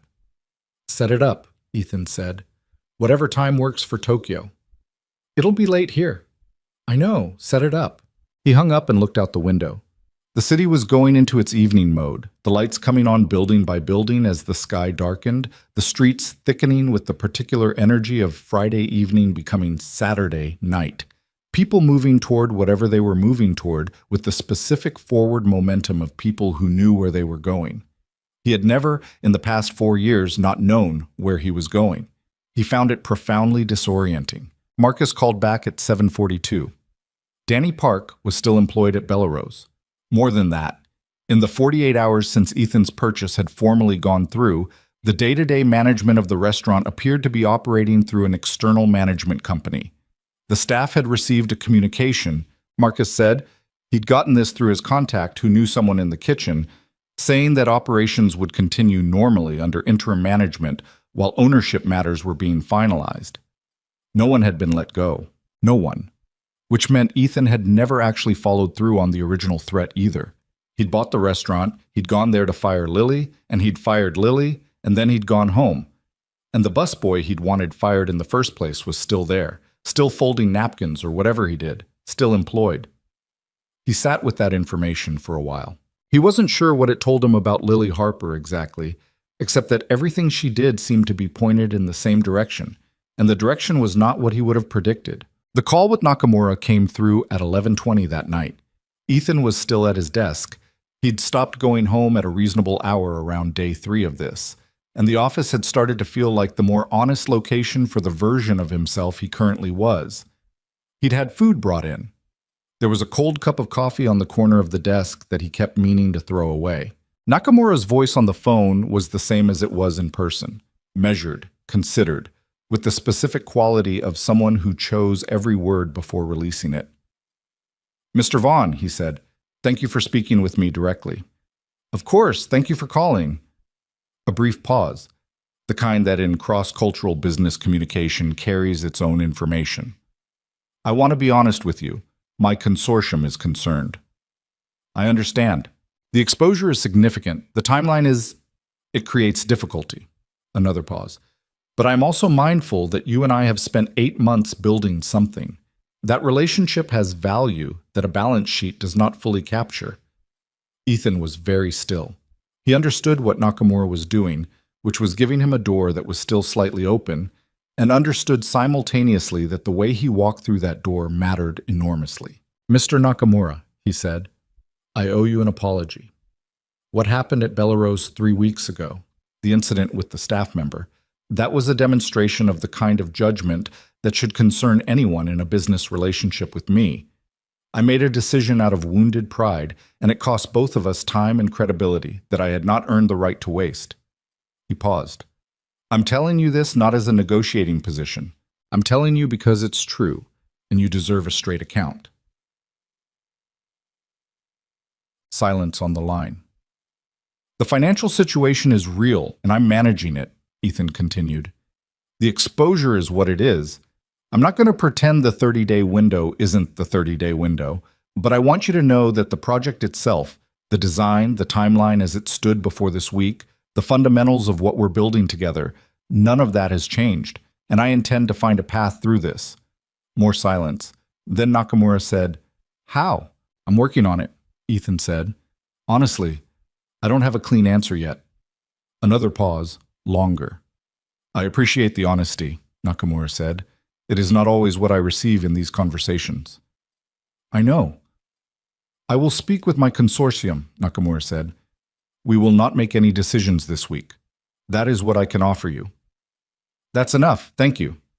Mr. Vaughn. A final pause. I hope you find your path through. The call ended.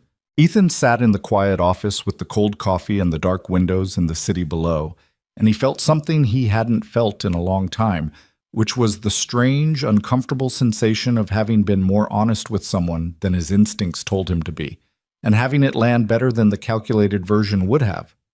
He was not sure what to do with that. He went home at midnight. Noah was asleep. The house was quiet. He stood in the doorway of Noah's room for a moment, not going in, just standing there in the dark, looking at the shape of his kid asleep in the bed with one arm thrown over the edge, and his sneakers in the middle of the floor where he'd left them, and a half-finished glass of water on the nightstand. He went to bed. He slept 3 hours, approximately. In the morning, he made breakfast, which he almost never did, and Noah came downstairs at 7:15 to find eggs and toast and his father standing at the kitchen counter, looking slightly wrecked but present. Noah looked at the eggs and then at his father. You're here, he said. I'm here. It's Sunday. I know what day it is. Noah sat down at the table. He ate half the eggs before saying anything else. Then, are things worse? Yes and no, Ethan said. He sat down across from him. They're clearer. That's different from worse. Noah considered this with his fork. Clear is better than confused. Usually, Ethan looked at his son. I'm going to tell you something, and I need you to understand it's not something to worry about. It's just something that's true, okay? Noah looked at him. We might have to make some changes, Ethan said, to how we live. Some things might look different for a while. Like what things? I don't know exactly yet, but I want you to hear it from me instead of from somewhere else. Noah was quiet for a moment, processing with that particular seriousness he had. Like moving, he said. Maybe. From this house? Possibly. I don't know yet. Noah looked at his plate. He was quiet long enough that Ethan couldn't read it.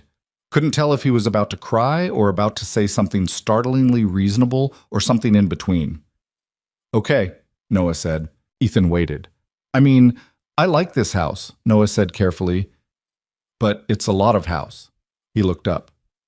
Marcus said once that you have 7 bedrooms. We don't use 7 bedrooms. Ethan looked at his son. No, he said. We definitely don't use 7 bedrooms. So, Noah shrugged, with the careful nonchalance of a kid trying to be brave about something. It's okay, He stopped. Will we still be in the same neighborhood? Same school? I'll do everything I can to make sure of that, Ethan said. I promise you that specifically. Noah nodded. He ate more eggs. He seemed to be working something out internally, and then he said, Dad, why did you do the stupid thing? The one you said, with the money. Ethan thought about this. Because I was angry and I wanted to win, he said. And I didn't stop to think about whether winning was worth what it was going to cost. Why not? Because I don't usually stop. He looked at his coffee. I move. Moving feels like control. When I stop, He paused. He wasn't sure he wanted to finish this sentence to his 8-year-old, except that his 8-year-old was looking at him with those eyes and seemed like he was actually going to hear whatever came next. When I stop, there's just the stuff I don't know how to deal with, so I don't stop. Noah was quiet. I know that's not... It's because of Mom, Noah said. Not a question, just a statement, quiet and matter-of-fact, the way kids sometimes say the thing that adults have been carefully not saying because kids haven't yet learned that some things are supposed to be harder to name. The kitchen was very quiet. Yeah, Ethan said. Partly, yeah. Noah looked at his plate. Me too, sometimes, he said. I just play video games instead of think about it. He paused. Maria says that's avoidance. Maria says that to you? She says it to herself, but I hear her. He stood up and took his plate to the sink, which he did without being asked, which Ethan noticed and didn't comment on. I think maybe we're both kind of bad at the sad stuff. Ethan sat at the kitchen table and did not say anything because there was nothing to say that would improve on that. I'm going to Jalen's, Noah said. He's got the new thing we've been waiting for. Is that okay? Yeah, be back by 4. Okay. He grabbed his jacket from the hook by the door. Dad? Yeah. The thing you said, about stopping instead of moving? Maybe try it sometime. He zipped up his jacket. It might not be as bad as you think. He left, and the door closed, and Ethan sat alone in the kitchen with the breakfast dishes and the November light coming through the window, which was pale and without drama, just light, the ordinary kind. He sat there for longer than he'd sat still in a very long time. He thought about Lily Harper. He had been thinking about her in circles for days, always through the lens of strategy, what she wanted, what she was doing, what her position meant for his options. He had not, until this moment, sitting alone in the kitchen, thought about her as just a person who had made a choice. She'd seen a kid about to lose his job over nothing. She'd stepped forward. She'd paid for it with her own. And then he thought about the 30 days, about Danny still employed, about the management company maintaining operations. She had not, despite having every financial reason to let Bellerose go dark and everyone in it go scramble, done that. She kept the restaurant running. She kept the staff employed. She took his money out of the equation and left the people in place. That was not the behavior of someone who wanted to destroy things. That was the behavior of someone who wanted to correct something specific. He thought about what Foss had said. What does she actually want? He thought he was beginning to understand. On Monday morning, he did something that Cole had not advised and Foss had not suggested, and Marcus had gently implied might be a mistake. He wrote a letter, not through his attorney, not through intermediaries, just a letter, typed by himself on his laptop in his office with the door closed, to Lily Harper directly. It was not a long letter. He was not, despite everything, good at long letters, and he was suspicious of length in personal correspondence as a vehicle for saying less while using more words. He wrote 3 paragraphs. The first acknowledged the violation of the covenant provision without qualification or excuse. He had made a decision using loan proceeds in a manner that violated the terms of his agreement, and that was a factual matter, and he was not disputing it. The second paragraph was different from anything he'd written in a professional context in years, because it simply said, what I did at Bellerose 3 weeks ago was wrong, not the loan violation. The other thing, using the resources I had to publicly humiliate you in response to something you did that was right. The busboy's name was Danny Park, and his father was injured and he needed that job. You were the only person in that room who said so. I made you pay for it, and I should not have. The third paragraph said he understood her position and was not writing to ask her to reverse it, and that he would deal with the consequences of his own decisions. He was writing because she deserved a direct acknowledgement, not a legal response. He read it back 3 times. It sounded, on the third reading, like himself, which was either the right thing or a problem, and he couldn't tell which. He sent it through the bank's official correspondence address with her name on it. Then he closed his laptop and went back to the asset inventory. He was not expecting a response, and he did not get one that day. He told himself that was fine. He went back to work. The response came 48 hours later in the form of a single email from a personal address he didn't recognize. No company header, no formal sign-off. Mr. Vaughn, I received your letter. I'm not going to pretend I wasn't surprised by it. I'll think about what you've said. LH. He read it twice. Then he put his phone face down and went back to the financial spreadsheet he'd been working on, and he did not allow himself to spend more than 20 minutes trying to decode 7 words and an initial. She'd said she would think about it. He would wait. He was learning, slowly and with significant difficulty, that waiting was a thing he was capable of. What he didn't know was that Lily Harper was sitting in her apartment on the Upper West Side, reading his letter for the 4th time when she sent that response, with the leaky faucet still going in the background and a cup of tea that was getting cold because she'd forgotten about it. She had read it the first time standing in the kitchen at 7 in the morning and had put it down and gone to work, which for her that week meant not Belarus but the Park Avenue office, where she had been spending increasingly more of her time as the Harper Continental Board navigated the Vaughn situation and the associated press attention. The press attention was considerable. Manhattan's billionaire banker Waitress was one headline that she had found both accurate and deeply annoying. Her photograph had appeared in the financial section of 3 papers, the same headshot that had been taken for a Harper Continental Board announcement 4 years ago, which she had never particularly liked. Maya had called her from Chicago to say she had become, in Maya's words, some kind of folk hero for people who hate their boss, which was not a role Lily had applied for and didn't quite know how to feel about. The Belarus staff had sent her a card, a physical card, handwritten, with all their signatures. Olivier's handwriting was extremely neat. Danny Park had written, "Thank you for everything. I'll pay it forward." Marco the cook had drawn a small pot with steam coming off it, which she thought was probably meant to be a heart, but also might have been a pot. She'd put the card on her kitchen table and looked at it for a while. She didn't regret what she'd done. She'd examined that question carefully and honestly, the way she'd been taught to examine financial decisions. Remove the emotion, look at the structure, assess the actual outcome. The outcome was, the covenant had been violated. The enforcement action was legally justified. Ethan Vaughn had used borrowed money to pursue a personal vendetta, and the terms of the loan were clear. And also, a man's empire was collapsing. Not just an abstraction. People worked at Vaughn Development. The East Side Tower alone had a construction crew of several hundred people. Suppliers, contractors, subcontractors. Businesses that existed because that project existed. The 30-day window was real. She had given it deliberately. But the 30 days was running, and the picture she was watching through her oversight of the bank's exposure was not comfortable. She was not, despite everything, comfortable with collateral damage, which was what Carla had said to her on Thursday in the Park Avenue office, with less delicacy than usual. At some point, Carla had said, standing in the doorway with a folder, the question stops being about principle and starts being about math. How much damage do we absorb trying to make a point? It's not about making a point, Lily had said. I know. Carla set the folder on the desk. But I've been watching the East Side project financials and the construction timeline implications of a prolonged called loan situation. And Lily, there are people downstream of this who didn't spill water on anyone. Lily had looked at the folder without opening it. I know that, she said. I know you know. A pause.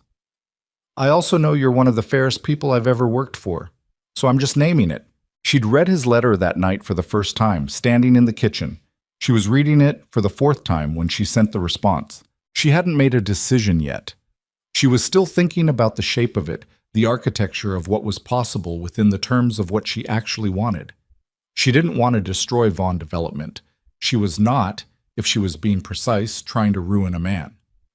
She was trying to answer a specific kind of behavior with a specific kind of consequence. And the question was whether the consequence had made its point or whether it needed more time. She picked up her phone and called Maya. Hey, Maya said, picking up immediately. You okay? I'm thinking, Lily said. She was at the kitchen table with the cold tea and the letter on the screen in front of her. I need someone to think with. Okay? Maya's voice shifted into the mode that meant she was actually paying attention. Talk to me. He wrote me a letter, Lily said. Not through lawyers. Him, direct. A pause. And? It was... She stopped. It was honest. He admitted the violation, no qualifications, and he admitted the other thing, the restaurant, what he tried to do. She looked at the screen. He said I was right, that the busboy was right, that he shouldn't have... She stopped again. Lily, I know. What are you actually asking me? She looked at the letter. She thought about the 30 days, and Carla's folder, and the construction crew, and Danny's card on the table, and the question of whether the point had been made. I'm asking, she said slowly, what happens when the person who did the wrong thing actually seems to understand what they did? Maya was quiet for a moment. That's a different situation than the one you started in. Yes. What do you want to happen? Lily looked at the window. The city outside was dark, and the faucet was still going, and the tea was cold. I want him to actually understand it, she said. Not because it gets him something, actually understand.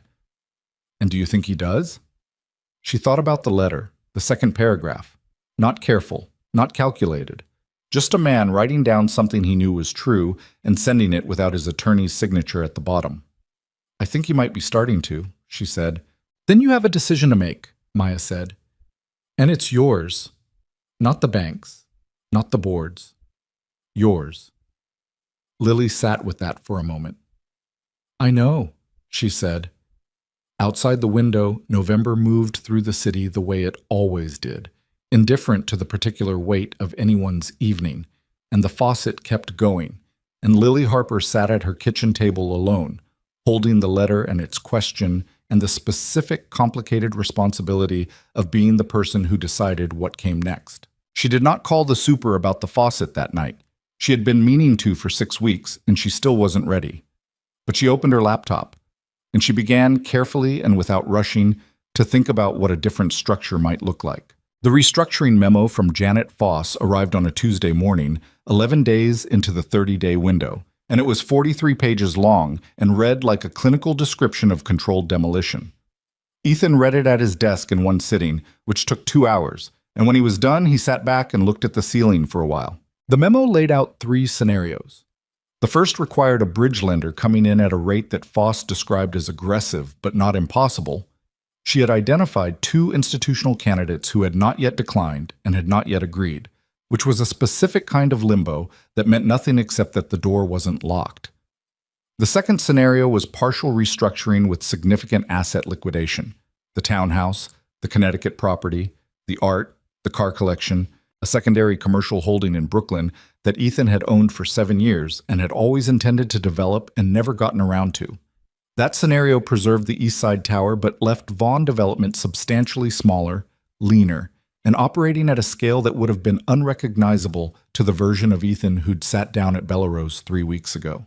The third scenario was the word nobody had used yet in his presence, but that was present in the subtext of every conversation he'd had in the past 11 days, in the space between what people said and what they meant. He closed the memo. He called Cole. Scenario 2, he said, when Cole picked up. A pause. You're sure? Start moving on the townhouse. The words came out even.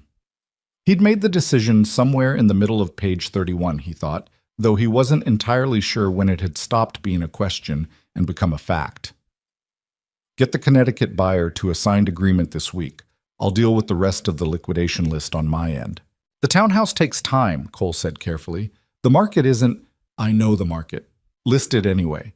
And Richard, he stopped. I need you to find somewhere for Noah and me to land.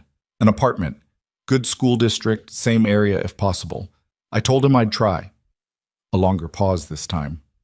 Okay, Cole said, and his voice had shifted into something quieter, less attorney, and more just a person talking to another person. I'll make some calls today. Thank you. He hung up and sat for a moment with his hands flat on the desk. The office was quiet. Through the window, the city was doing its Tuesday thing, indifferent and continuous. He thought about Noah saying, "It's a lot of house. We don't use 7 bedrooms." He thought about how 8-year-olds had a way of making the complicated simple, not because they didn't understand complexity, but because they hadn't yet learned to be afraid of simple things. He called Marcus next and gave him a list of things to do that would have sounded, taken individually, like small administrative decisions, and taken together sounded like a man systematically disassembling the physical structure of a life he'd been building for a decade. The car collection would go to auction. He kept the Escalade because Gerald needed work and Gerald had a family. The art pieces would go to a specialist firm for private sale, which would take longer but return better value. He wanted it all documented carefully, not for optics, but because he intended to understand exactly what it cost, every dollar of it, because understanding exactly what things cost was the only way to stop making the same mistakes. Marcus listened without interrupting, which was unusual for Marcus, who had opinions and generally expressed them. When Ethan finished, Marcus said, "Okay." And then after a pause, "Are you all right?" "I'm fine." "I know you say that when—" "I'm actually fine, Marcus." He looked at the window. "I'm doing the thing where I stop instead of move. It's uncomfortable, but I'm fine." He heard Marcus process this. Right, Marcus said. I'll get started. What he didn't tell Marcus, because it wasn't something that belonged in a to-do list, was that the previous night he'd done something he hadn't done since the first few months after Sarah died, which was go through the box in the back of the closet. Not for any specific reason. He'd been in the closet looking for a different document folder and had simply found himself standing there with the box in his hands, and he'd sat down on the bedroom floor with it, which was not a thing he'd planned.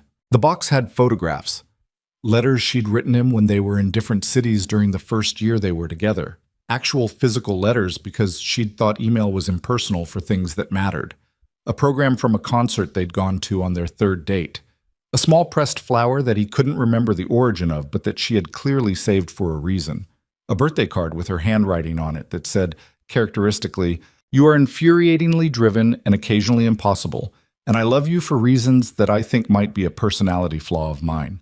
Happy 30, S." He'd sat on the floor for a long time. Not crying exactly, but not crying either. Something in between, which was probably the more accurate description of grief at 4 years remove.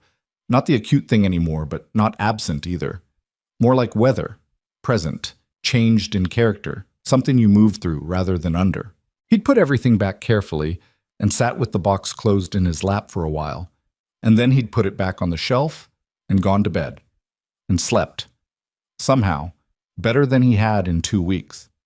He thought about this, sitting at his desk on Tuesday morning, and decided that Noah had been right about the stopping.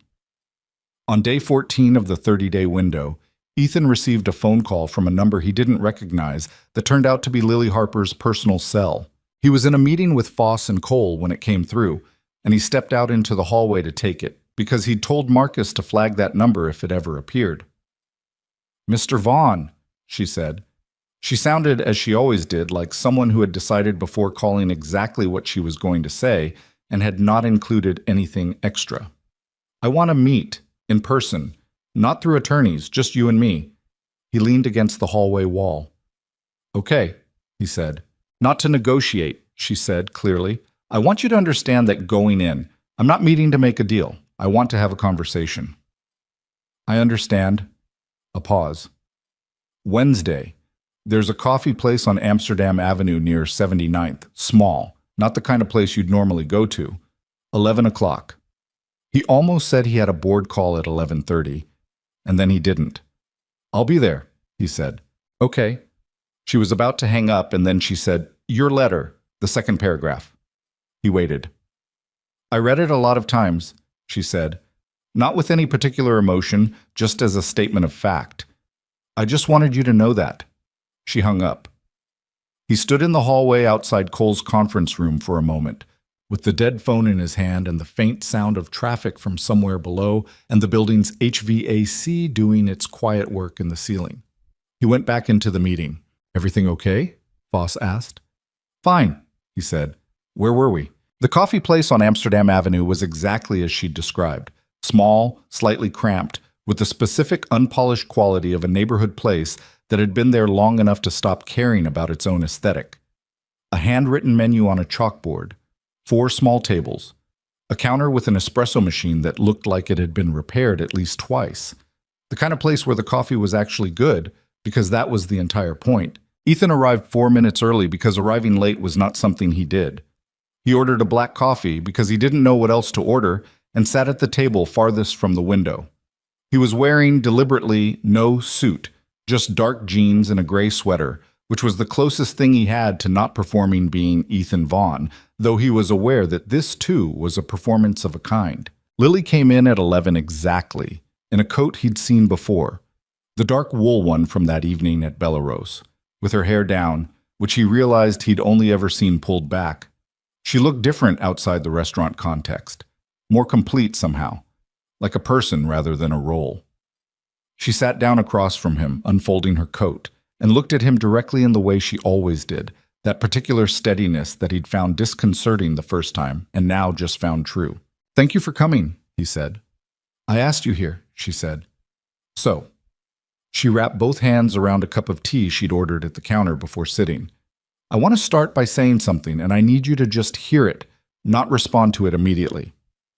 "Okay, what you did in that restaurant, both times, was a demonstration of the kind of power that works through humiliation, not through competence, not through merit, through the ability to make someone feel small in front of other people. She looked at him. I have been in rooms my entire life where that kind of power was the only currency that moved. Boardrooms, banking floors, rooms full of men who used it constantly, not even noticing they were using it, because it had been normal for so long. She paused. Danny Park was 17 years old, and he bumped a chair. And your immediate response was to end his income in front of a room full of people who could do nothing about it. Ethan said nothing. She'd asked him not to respond yet. He held that. I've thought a lot about why I stepped in, Lily continued. She was looking at her tea. It's not usually what I do. I have a very specific arrangement with myself about staying out of things. I've kept it for 3 years. A pause. But there's a version of staying quiet that isn't neutral. There's a version where you're just complicit. And I've been on the receiving end of that kind of silence too many times to be okay with adding to it. She looked up. So I said something, and then you bought the restaurant to fire me. And I made a financial decision based on a clear contractual violation. She paused. I want you to know that I didn't plan it from the beginning. I know it must look like I set a trap. I didn't. I read the file because I needed to understand what you were actually capable of doing. And then you did the thing, and the violation was real, and I acted on it. She held his gaze. I want to be honest with you about that because you were honest with me. He nodded once. Okay, she said. You can talk now? He was quiet for a moment, not because he didn't have things to say, but because he wanted to say them in the right order. The trap question, he said. I stopped wondering about that around day 5. It doesn't matter whether it was planned. The violation was real. I did it. The consequences followed the action. He looked at his coffee. What I've been thinking about is the thing underneath that. The reason I walked back into that restaurant at all. He paused. I've been running on a particular kind of momentum for 4 years, since my wife died. Moving fast enough that the other stuff, the things I haven't dealt with, can't catch up. And in that mode, everything becomes about winning, about control, because control is the only thing that feels like safety. He looked up at her. That night at Bellrose the first time, you challenged me in front of people I was trying to impress, and the thing that moved in me wasn't anger exactly, it was fear. And I converted it into power because that's what I know how to do with fear. Lily was quiet, watching him. That's not an excuse, he said. I'm not offering it as an excuse. It's just, you said you wanted honesty, so. She looked at him for a long moment. Then she said, How old is your son? He blinked at the shift. 8? What's his name? Noah. She nodded slightly. Does he know how bad it is? I told him it was bad. I told him we'd probably have to make some changes. He paused. He told me we had 7 bedrooms and didn't use most of them, so moving was fine. Something shifted in Lily's expression, not a smile exactly, but close. The kind of face you make when a fact is simultaneously sad and reassuring. Smart kid, she said. He is. He looked at his coffee. He told me to try stopping instead of moving. He said it might not be as bad as I thought. Lily was quiet. He was right, Ethan said. It is bad, but it's survivable. That's different from what I thought before I stopped. The coffee place had filled up slightly around them. A woman with a stroller, 2 people with laptops, a man reading an actual newspaper at the counter. The espresso machine hissed. Someone laughed at the other table. The ordinary Wednesday morning texture of a neighborhood that didn't know or care about any of this. I'm going to tell you what I've been thinking, Lily said. And again, I need you to just hear it. Okay, I've been looking at the East Side project. The full file, not just the lending structure. She paused. It's a good project. The design is good. The location is right. The market case is solid. There are 300 and something construction jobs attached to it, and about 40 full-time Vaughn development positions, and a supply chain that runs through probably 20 small to mid-sized businesses in the city. She looked at him. None of those people spilled water on your jacket. He said nothing. She'd asked him to hear it. I also looked at the Harlem Conversion Project, she continued. That one I care about more personally, actually, because it's 80 units of mixed-income housing, and Manhattan needs that more than it needs another luxury tower, but that's a separate conversation. She paused. The point is, I looked at what happens downstream if the 30 days runs out and enforcement proceedings begin. And She stopped. It's a lot of damage that doesn't belong to the argument we're actually having. She was quiet for a moment, and then she said something that he genuinely had not anticipated. I'm not going to reverse the loan call. He held still. The violation was real and the legal position is clear, and I'm not going to pretend otherwise, she said. But I'm willing to consider a restructured repayment arrangement on the primary East Side facility. Not forgiveness, not a reset. A structured agreement with specific terms, including compliance monitoring, that gives the project a real path to completion. She looked at him directly. That's not charity. That's what a lender does when the underlying asset has value, and the borrower has shown some indication of changed awareness. He was very still. The other facilities are separate conversations, she said. Some of them I think need to be wound down or transferred to other lenders because the covenant breach created a trust issue that I don't think a payment arrangement fixes, but the primary facility, the East Side Tower, I think that one can be restructured. A pause. If you want it. He looked at her for a long moment. He was aware of a lot of things simultaneously. The complexity of what she'd just offered, the conditions embedded in it, the fact that it was real, and he should treat it as real, and not as strategy, not as an angle, just as what it was. Why? He said. She looked at him. Why am I offering this? Yes. She thought for a moment, not performing the thinking, actually doing it right there. Because what I wanted was for you to understand that there's a difference between power that builds things and power that just needs to feel big. She paused. And I think you might actually understand that now. Not because of what's happened to your finances, but because of… She paused again. The second paragraph of your letter, the part about Danny. He was quiet. You didn't mention the loans in that paragraph, she said. You didn't mention the consequences to yourself. You just said it was wrong. That's a different thing. She looked at her tea. So, yes, I'm willing to talk about a structure that lets the East Side project continue, because that's the right outcome for everyone downstream of this, and because… She stopped. Because, he said, because I didn't come to New York to be in the business of watching things collapse. I came here to be a person carrying plates and having some peace. And somehow I ended up in the middle of all of this, and I'd like it to end up somewhere that isn't just wreckage. He looked at her. There was something in the plainness of that, the absence of any attempt to make it sound important or heroic, that was more honest than most things he'd heard in boardrooms and negotiating sessions combined. Okay, he said. Okay, you'll consider the restructuring terms? Okay to all of it, he said. And Lily.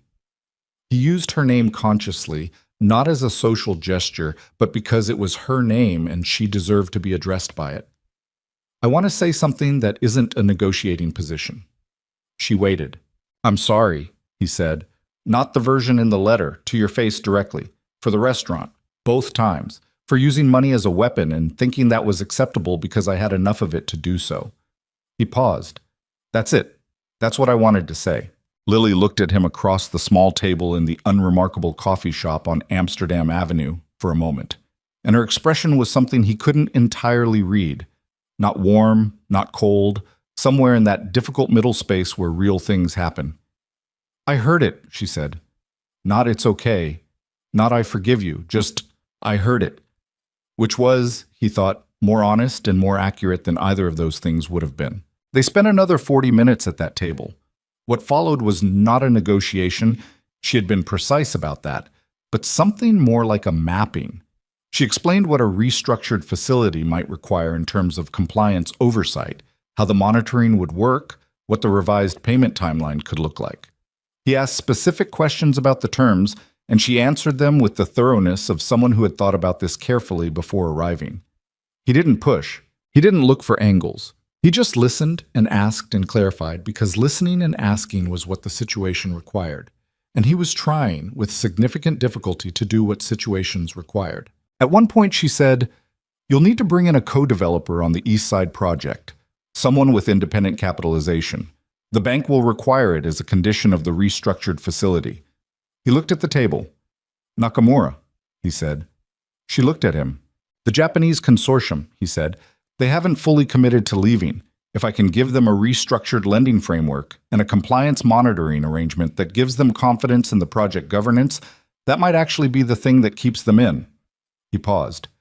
It changes the project. It changes my control over it. Yes, she said. It does. He was quiet. Is that something you can live with? She asked. He thought about it honestly. A year ago, 3 months ago, the idea of sharing control of the East Side project, his project, the one he'd designed and fought for and invested 4 years of his life into, would have been essentially unthinkable. Control was the system. Control was safety. You didn't share control. You built until you didn't need to. Yes, he said. I think I can. She nodded. They sat for a moment without talking, and the coffee place did its ordinary thing around them.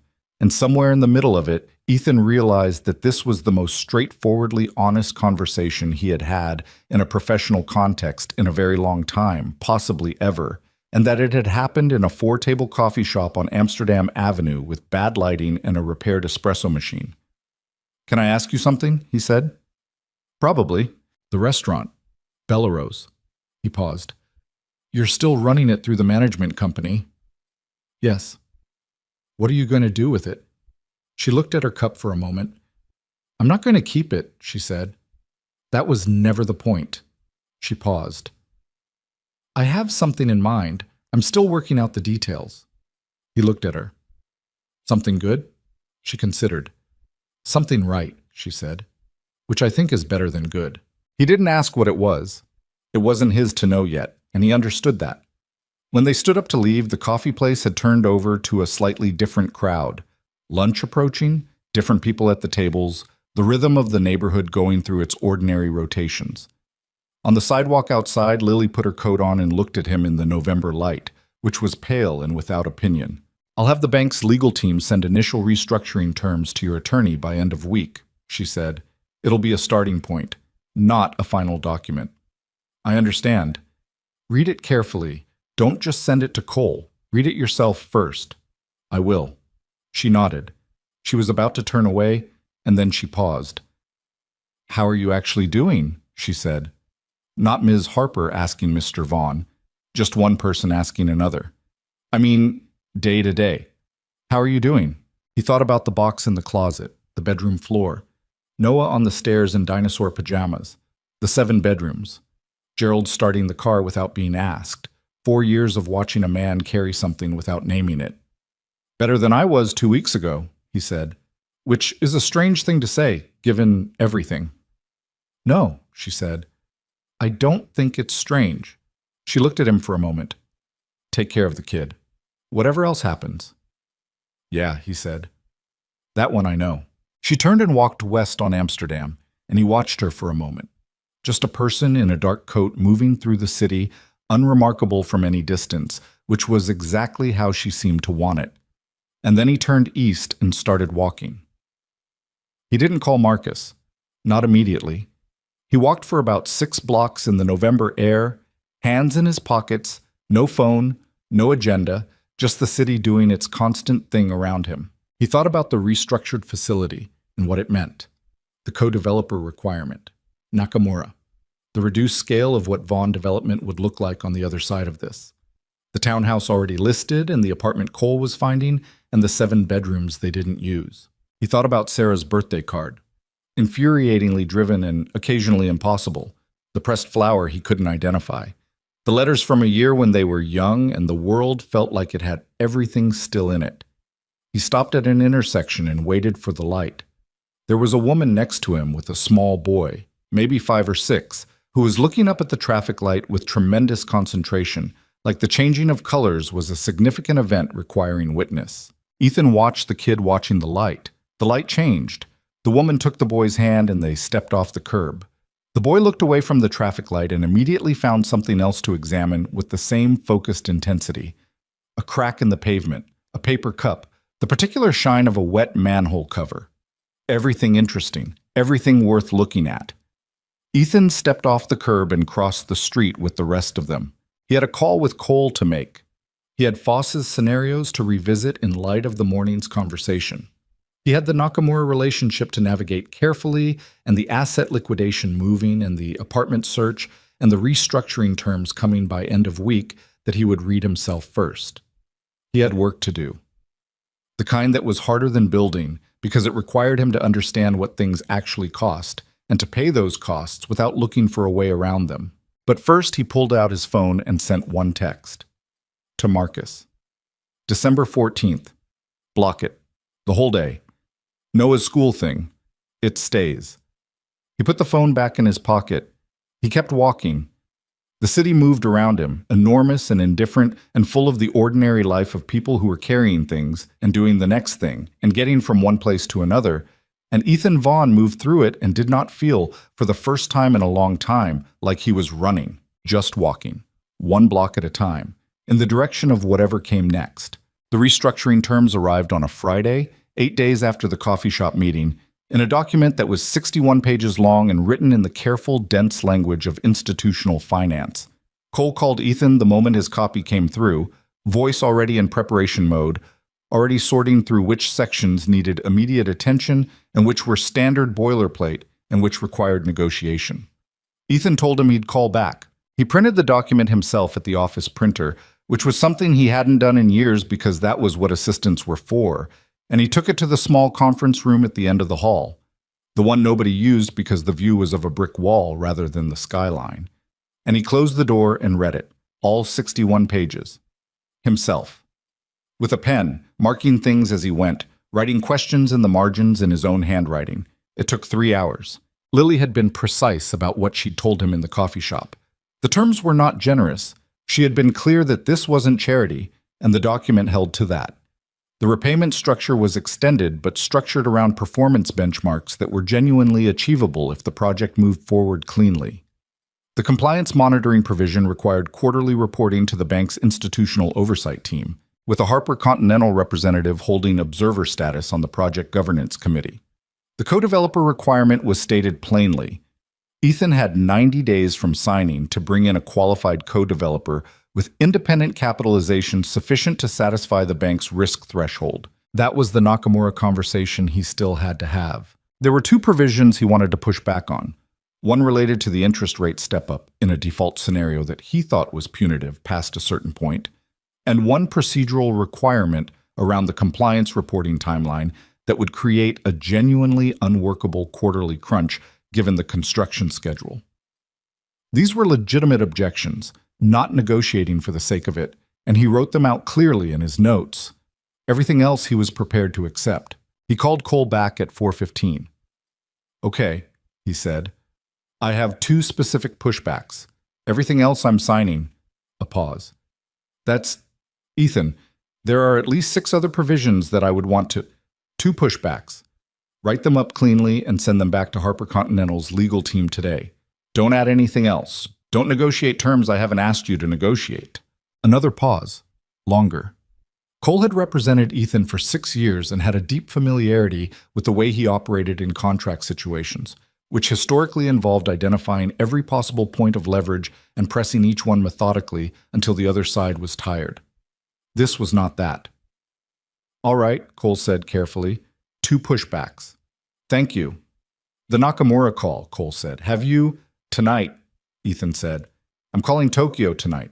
He did. At 11:30, which was early afternoon in Tokyo, he called Hiroshi Nakamura's direct line, not through the consortium's legal team, not through intermediaries, and when Nakamura picked up, Ethan told him everything.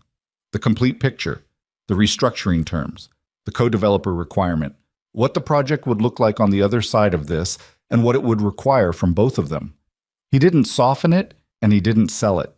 He just laid it out the way you lay things out, when you've decided that honesty is the only currency left with value. When he finished, there was a silence on the line that lasted long enough to be meaningful. Then Nakamura said, "You are asking me to come in as a partner, not just an equity investor." Yes. That is a different relationship than what we originally discussed. Yes, it's more exposure for you, more involvement, but it's also more control, and the project is genuinely sound. The fundamentals haven't changed. He paused. I think it's a better arrangement, honestly. I should have structured it this way from the beginning. I had too much control and not enough accountability, and this is what that produced. Another silence. That is an unusual thing for a developer to say about his own project, Nakamura said. I know. A pause. I will need to present this to my consortium. I will need 2 weeks. I have 90 days on the co-developer requirement. Take the time you need. Mr. Vaughn, Nakamura said, and something in his tone had shifted slightly, still measured, still precise, but with a quality underneath it that was almost not quite warm. I appreciated your honesty when we spoke before. I appreciate it again now. Thank you for staying in the conversation, Ethan said. You didn't have to. No, Nakamura agreed. I did not have to. A brief pause. I will be in touch within 2 weeks. He hung up and sat in the quiet of his office. The city below was doing its late-night thing, thinned out but never entirely still.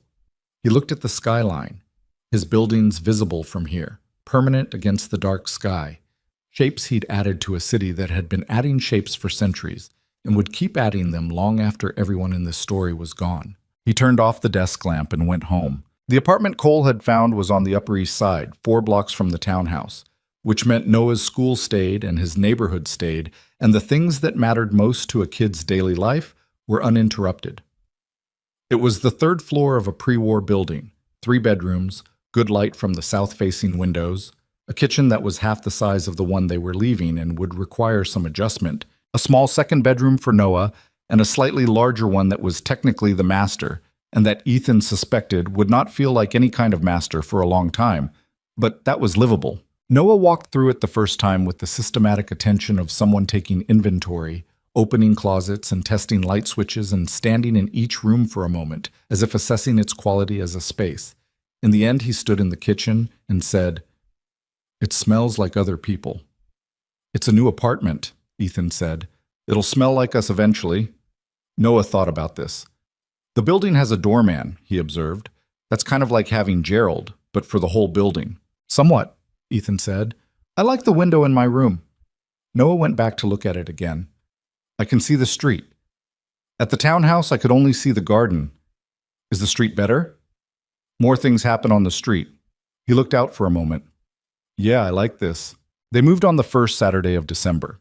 Not with the full logistics infrastructure of a wealthy man's household relocation. That version of moving was 3 weeks behind them, had already happened with movers and inventory and the careful packing of art that was now in a storage facility waiting for the specialist firm. This was the second move, the actual one. Boxes of personal things, Noah's books and games and the small irreplaceable items of a kid's bedroom, Ethan's clothing and his desk and the box from the back of the closet, which he packed himself and carried down the stairs himself and placed in the back of the Escalade with more care than he'd packed anything in years. Gerald drove them. At the new apartment, Gerald helped carry boxes up 3 flights because the elevator was old and slow. And Gerald was the kind of person who just did that without it needing to be discussed. When everything was in and the boxes were stacked in their approximate rooms, and Noah had immediately unpacked his gaming setup with the focused efficiency of someone who knows his priorities, Gerald stood in the hallway with his coat still on and said, "The place is good, Mr. Vaughn. You think so?" "More human-sized," Gerald said. Not unkindly, just as a statement. Ethan looked at the hallway, which was narrower than what they'd left, and had a light fixture that was slightly crooked and wallpaper that was almost but not quite white. "Yeah," he said. "I think so too."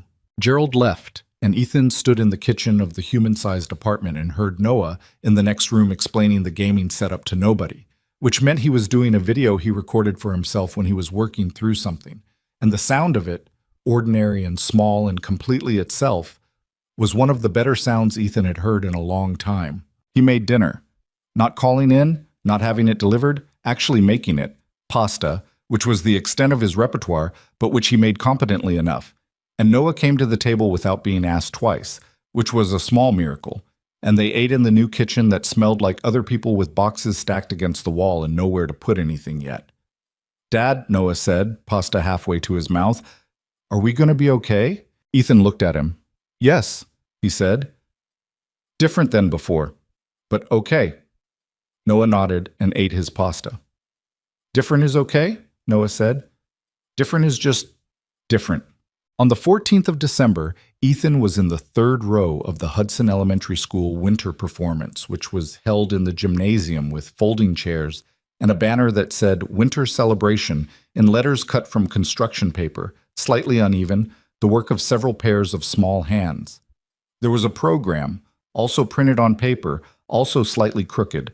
A teacher was playing a keyboard in the corner.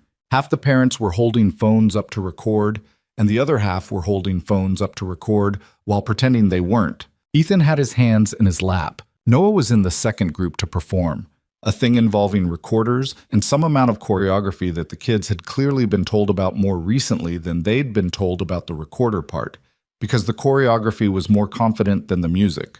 But Noah looked up once from the stage and found Ethan in the third row, and something moved across his face that was not surprise exactly, but was close to it. The specific expression of a kid who was not entirely sure the thing they'd been told would happen was actually going to happen, and then it did, and the relief of that was visible and unguarded and completely honest. Ethan held up one hand in acknowledgement. Noah looked back at his recorder and played the next note, which was approximately correct. After the performance, there was a reception in the hallway with cookies that parents had brought and juice boxes that someone had stacked in a cooler. Noah found him immediately, still holding the recorder, and said, "You came. I came. The whole time?" Third row the whole time. Noah looked at the recorder. "We only practiced that song for like 3 weeks. The hard part was the choreography." "The choreography was impressive," Ethan said with complete sincerity. Noah looked up at him with the evaluating expression of an 8-year-old assessing whether an adult is being genuine or polite, and apparently concluded genuine because he said, "Thanks," and then immediately got distracted by a classmate who needed to tell him something important about a video game, and ran off. And Ethan stood in the hallway of an elementary school with a juice box someone had handed him and watched his kid move through a crowd of other kids with the fluid, unself-conscious energy of childhood, and felt something that wasn't happiness exactly, but was in the same family. The feeling of being in the right place at the right time, which was a feeling he had not had nearly enough of. He stayed for the whole reception. He talked to another parent about the neighborhood, about the new coffee place on 79th. Small, he said, good coffee, worth trying. And about nothing in particular, in the ordinary way of people sharing a hallway. He ate 2 cookies, which were store-bought and slightly stale and perfectly fine. He was not, on that December 14th, a Manhattan billionaire. He was a man at his kid's school performance eating a bad cookie in a gymnasium hallway. It was a smaller life, measured by most of the metrics he'd used for the past 10 years. He was finding, with something that resembled surprise, that smaller was not the same as lesser. The restructuring agreement was signed on the 18th of December. 2 pushbacks accepted by the bank with minor modifications, the remainder of the terms standing as drafted. Ethan signed it at Cole's conference room table with Cole and Foss present and a Harper Continental representative present, and no particular ceremony, just the practical work of a pen moving through a long document on every page that required it. When it was done, Cole shook his hand. Foss gave him a nod that communicated professional respect in the specific compressed way professional respect is communicated by people who don't waste words on it. The Harper Continental representative, a careful man named Singh, who had said perhaps 12 words the entire meeting, collected the signed documents and left. Ethan sat for a moment after the room had mostly emptied. Cole was still there, gathering papers. "How do you feel?" Cole asked. Ethan thought about it. "Like I signed a document that commits me to doing things the right way for the next several years or face consequences I can't afford." He paused. "Which is apparently what accountability feels like from the inside." Cole looked at him over the top of his reading glasses. "That's growth, Ethan." "Don't push it," Ethan said, and Cole laughed. Actually laughed, which was something that didn't happen very often in that conference room. Nakamura's consortium confirmed their participation as co-developer on the 22nd of December, 11 days inside the 90-day window. The terms were different from the original equity arrangement. Nakamura had more say, more formal oversight, a co-chair position on the project governance committee. Ethan had less unilateral control than he'd had over any project in 6 years. He read through the consortium's proposed terms carefully, made 3 clarifying notes, accepted everything else, and sent it back within 24 hours. Nakamura called personally to confirm receipt. "I want to say something," Nakamura said, "outside the formal correspondence." "Please," Ethan said. "My consortium has worked with many developers in this city over the years. We have seen projects succeed and projects fail. What we have seen less often is a developer who, in the middle of a crisis, becomes more honest rather than less." A pause. "It affected our decision." Ethan was quiet for a moment. "I appreciate you telling me that." "I thought you should know," Nakamura said. "It matters, these things, how a person behaves when they are losing." "Yes," Ethan said. "I'm beginning to understand that." On the 28th of December, which was a quiet Wednesday between holidays when the city was running at about half speed, Ethan received a message from Lily. Not a formal letter, not through counsel. A text to his cell, the same personal number she'd called from before. "Belarus. Tonight at 7, if you can, I want to show you something." He arrived at 7:02, which was as close to on time as he ever managed, and found the restaurant in a state he hadn't expected. Not the formal dinner service of what he'd known it as. The tables were pushed aside, the chairs stacked in one corner, and the space was occupied by most of the restaurant's staff, who were standing around a large table covered in documents, talking in the animated, overlapping way of people who are very excited about something and are trying to be professional about it and mostly failing. Olivier was there, hands no longer clasped behind his back, holding a document and talking to Jordan. Marco from the kitchen was in the corner in his street clothes, which was somehow startling. Ethan had only ever seen him in chef's whites, and this version of Marco was a stocky man in a knit sweatshirt who was apparently very good at explaining legal documents in plain language because 3 other staff members were gathered around listening to him. Danny Park was at the far end of the table, young and alert, reading his own copy of something with the focused concentration of a person encountering a new kind of information and deciding it matters. Lily was standing near the center of the room and turned when he came in. "You came," she said. "You asked." She looked at the room, at the people in it, the documents, the specific quality of the energy, which was not an employee energy, not a staff meeting energy, but something more fundamental and harder to name. "Do you know what's happening here?" she said. "Show me," he said. She walked him to the center table and picked up one of the documents. It was a legal agreement. He recognized the format, with the title at the top reading Belarus Restaurant Cooperative Ownership Agreement and dated the 28th of December. He read the first 2 pages standing there. Lily had transferred Belarus out of the holding that had come to her through the enforcement of the Vaughan loan violation and restructured its ownership as a worker cooperative. The restaurant was being signed over in shares to its employees, weighted by tenure and role, with provisions for future staff participation. Olivier received the largest single share as manager. Marco and the other long-term kitchen staff received substantial shares. The servers, the bartenders, the support staff all had shares. Danny Park, 3 months into his employment, received a smaller share with a vesting structure tied to continued work, a provision that was, according to the document, designed specifically to reward long-term commitment rather than just current employment. Ethan looked up from the document. "You're giving them the restaurant," he said. "I'm transferring legal ownership," she said, "which is different from giving. They'll work it, they'll run it, they'll make decisions about it. The profit or loss is theirs. The future of it is theirs." She paused. "I have 1 seat on the advisory board for 3 years, which was the staff's request, not mine. After that, I'm completely out." "Why the advisory seat if they asked for it?" "Because they've never run a business before, and I have some knowledge that might be useful in the early years. I'll answer questions when asked. I won't direct." She looked at the room. "It's their place. It always was, really. They built what it is. George Ferraro opened it, but Olivier and Marco and everyone else kept it alive for over 20 years. The ownership structure just never reflected that."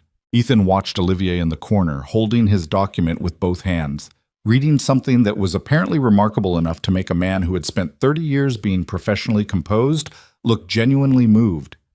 He watched Danny Park at the end of the table, reading his own copy with that focused attention, and then looking up and catching Ethan's eye across the room with an expression that was complicated, not hostile, not warm, just the look of someone who is processing many things at once and is choosing, for the moment, to just process them.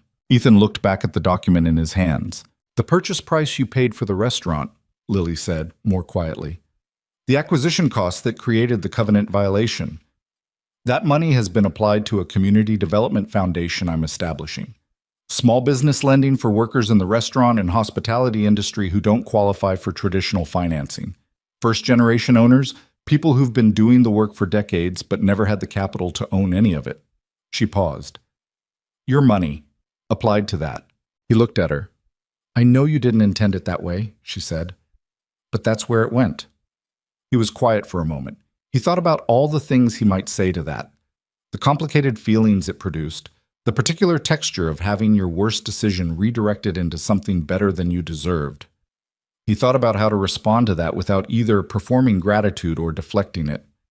"That's right," he said. That's the right thing to do with it." She looked at him. "I think so too." Across the room, Marco had apparently reached the end of explaining whatever section of the ownership agreement he'd been working through, because he looked up and caught sight of Ethan and went very still for a moment. Then he said, loudly enough to carry, "He's the one who fired Lily." The room shifted. A few people looked over. Jordan looked at Ethan with an expression that was not friendly. One of the servers near the window, a woman named Angie, who Ethan recognized from the bar, crossed her arms. It was not a welcoming energy. Lily looked at Ethan. Ethan looked around the room, at the people he had 3 weeks ago, walked in among and used as an audience for a demonstration of what money could make happen, who had stood there, unable to do anything, while he pointed at one of their own and said, "You're fired," who had gone home that night and updated their resumes and called their siblings and worried about their jobs. "That's correct," Ethan said to the room. "I bought this restaurant to fire her. It was a wrong thing to do, and it was done out of pride and not much else." He paused. He was not comfortable doing this, and he did it anyway. "I'm not asking for anything from that. I just want you to know that I know what I did." The room was quiet. Marco looked at him for a long moment. Then he said, "You fired the wrong person and kept Danny." "Yes," Ethan said. "Lily could buy and sell this whole block." "I know that now." Marco looked at Danny, who was watching this exchange with wide eyes. Then he looked back at Ethan. "You're lucky she's a better person than the situation called for." Ethan thought about this. "Yes," he said, "I am." There was a moment, the room holding it, deciding something collectively.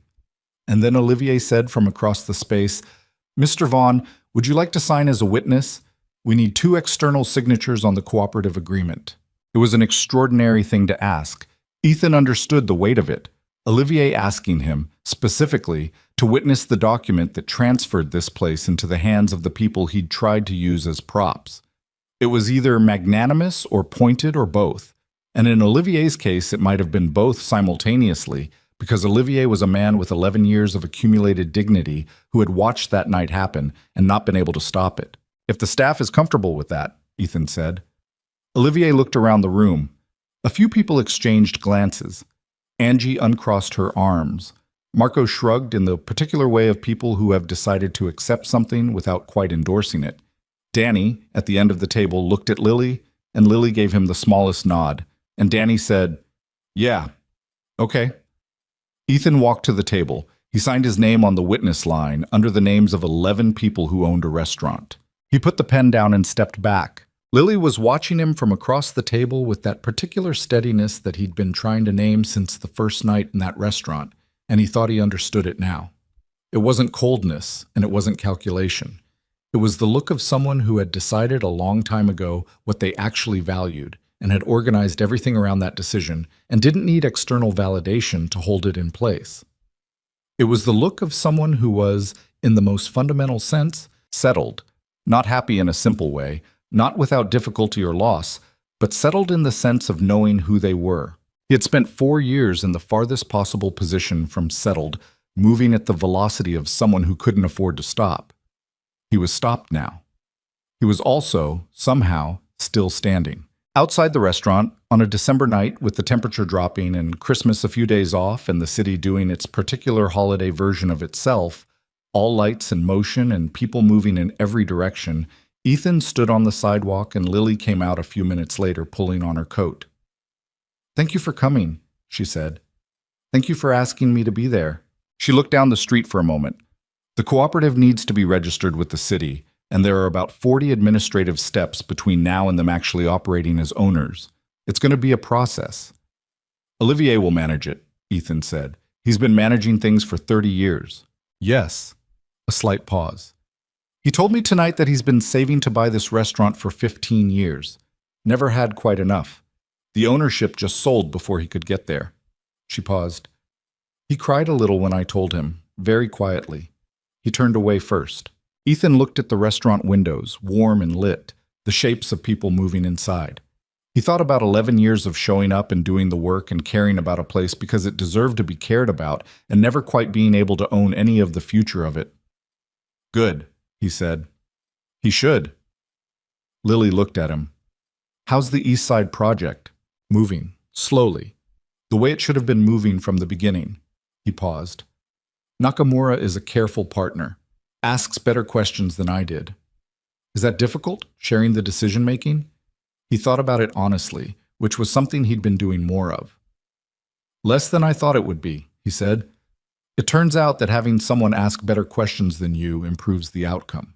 "Radical concept," she said, and there was something in the way she said it, dry, very slightly warm around the edges. So that was close to a joke, or as close as Lily Harper got to a joke, which was apparently within reach.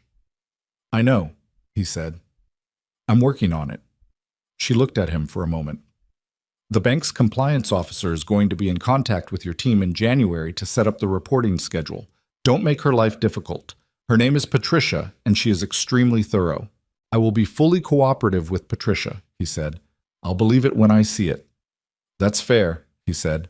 They stood for a moment on the sidewalk with the December night around them and the restaurant lit behind them and the city moving past in its constant way, and there was a quality to the silence that was different from the silences they'd had before.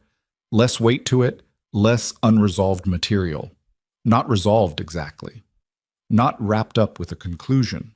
Just people who had been through something, standing at the end of the hard part of it. Not entirely sure what came next, but reasonably confident it wasn't worse. "I want to say something," Ethan said. "You keep saying that and then saying something." "I know. I'm going to keep doing it." He paused. "What you built in there tonight, the cooperative, the foundation, all of it. What you did for Danny and for these people, that's not something most people would do. It would have been easy to just hold the asset, sell it later, use it for something practical. You didn't." She looked at her coat buttons. "It was the right thing," she said. "That's all." "I know. I'm saying it anyway." She was quiet. "My son asked me about you," he said. She looked up. "He asked who the woman was that started everything. I told him you were someone who worked at a restaurant and stood up for somebody when she didn't have to." He paused. He said, "Is she nice?" I said, "I think she is, mostly." He said, "Is she your friend?" And I said, he stopped. I didn't know what to say to that. Lily looked at him for a moment, something in her expression that was careful and also, underneath the careful, genuinely present. "What did you end up saying?" she said. "I said I thought we were something. I wasn't sure exactly what." She considered this. "That's an honest answer." He said it was a weird answer. "He's right," she said. "It is weird." She paused. "Tell him something. Working on it. Something like that." "Something," Ethan said. "Something," she agreed. She pulled her coat closer and looked down the street, and the city moved past them and the wind had a real edge to it now, and the restaurant behind them was warm and full of people who owned something for the first time. And somewhere uptown an 8-year-old was probably still awake past his bedtime, playing something on a screen in a bedroom with a window that looked onto a street where more things happened than in a garden. "I should go," Lily said. "Yeah." She started walking. She'd gone about half a block when she stopped and turned back. "Ethan," she said. He looked up. "December 14th, she said. "The school thing. Did you go?" He looked at her. "Third row?" he said. "The whole time." She stood there for a moment on the sidewalk in her dark coat with the city behind her and the winter light making everything flat and clear, and she nodded once. It was a small nod, but it carried something in it. Not approval exactly, more like recognition, like the acknowledgement of a thing that mattered. Then she turned and walked, and the city absorbed her the way it absorbed everyone, and Ethan stood on the sidewalk in front of Belarus restaurant for a moment alone. He thought about what Nakamura had said on the phone, how a person behaves when they are losing. He thought about Noah on the stairs in his pajamas. He thought about Sarah's birthday card in the box in the back of the new closet, in the apartment that smelled like other people and would eventually smell like them. He thought about what it had cost to lose what he'd lost, and what it had clarified, and whether those two things balanced. They didn't balance. Loss didn't work on a ledger. You didn't gain insight in exchange for what went, as if the universe were keeping fair books. You just lost things, and if you were paying attention, if you had stopped moving long enough to actually see what was happening, you understood things you hadn't understood before, and you carried both, the loss and the understanding, not as trade-offs, but as the same weight. He was 32 years old. He had a smaller company and a smaller apartment and a signed restructuring agreement and a compliance officer named Patricia who was extremely thorough. He had a project he was building with a partner who asked better questions than he did, and a kid who had his mother's eyes and knew that avoiding things was avoidance, and a box in a closet he opened now instead of leaving on the shelf. He had the version of himself that stood in a coffee shop on Amsterdam Avenue and said, "I'm sorry" to someone's face without checking first whether it would get him something. It wasn't everything. It wasn't what he'd had. But it was real, and it was his, and he had earned it through the specific hard work of becoming slightly less of the person he'd been. He put his hands in his pockets and turned up the street and walked north through the December city, past the lights and the windows and the ordinary life of people moving through their evenings in all their particular directions. And the cold air was clean in his lungs, and he was neither running nor stopping, but just moving at the pace of someone who had somewhere to be, and wasn't afraid of the distance between here and there. 4 blocks up, he passed the coffee place on Amsterdam Avenue, small, slightly cramped. The handwritten menu on the chalkboard still up even this late. The repaired espresso machine visible through the window. A man behind the counter doing the end-of-day cleaning. Ethan stopped. He looked at it for a moment. Then he pushed the door open and went in, and ordered a coffee he probably didn't need, and sat at a table by himself for a while in the ordinary light of a place that didn't know or care who he was, and drank it slowly and didn't rush, and let the evening be exactly what it was. Outside, Manhattan went on without him for a while. It was very good at that. It would still be going when he finished his coffee and walked the rest of the way home. And it would be going tomorrow and the day after, building and tearing down and building again in its relentless accumulating way. He had added to it. He would add to it again. But tonight he sat in a chair and drank his coffee and listened to the city instead of trying to outrun it. And that was enough. It was, he was learning, almost always enough.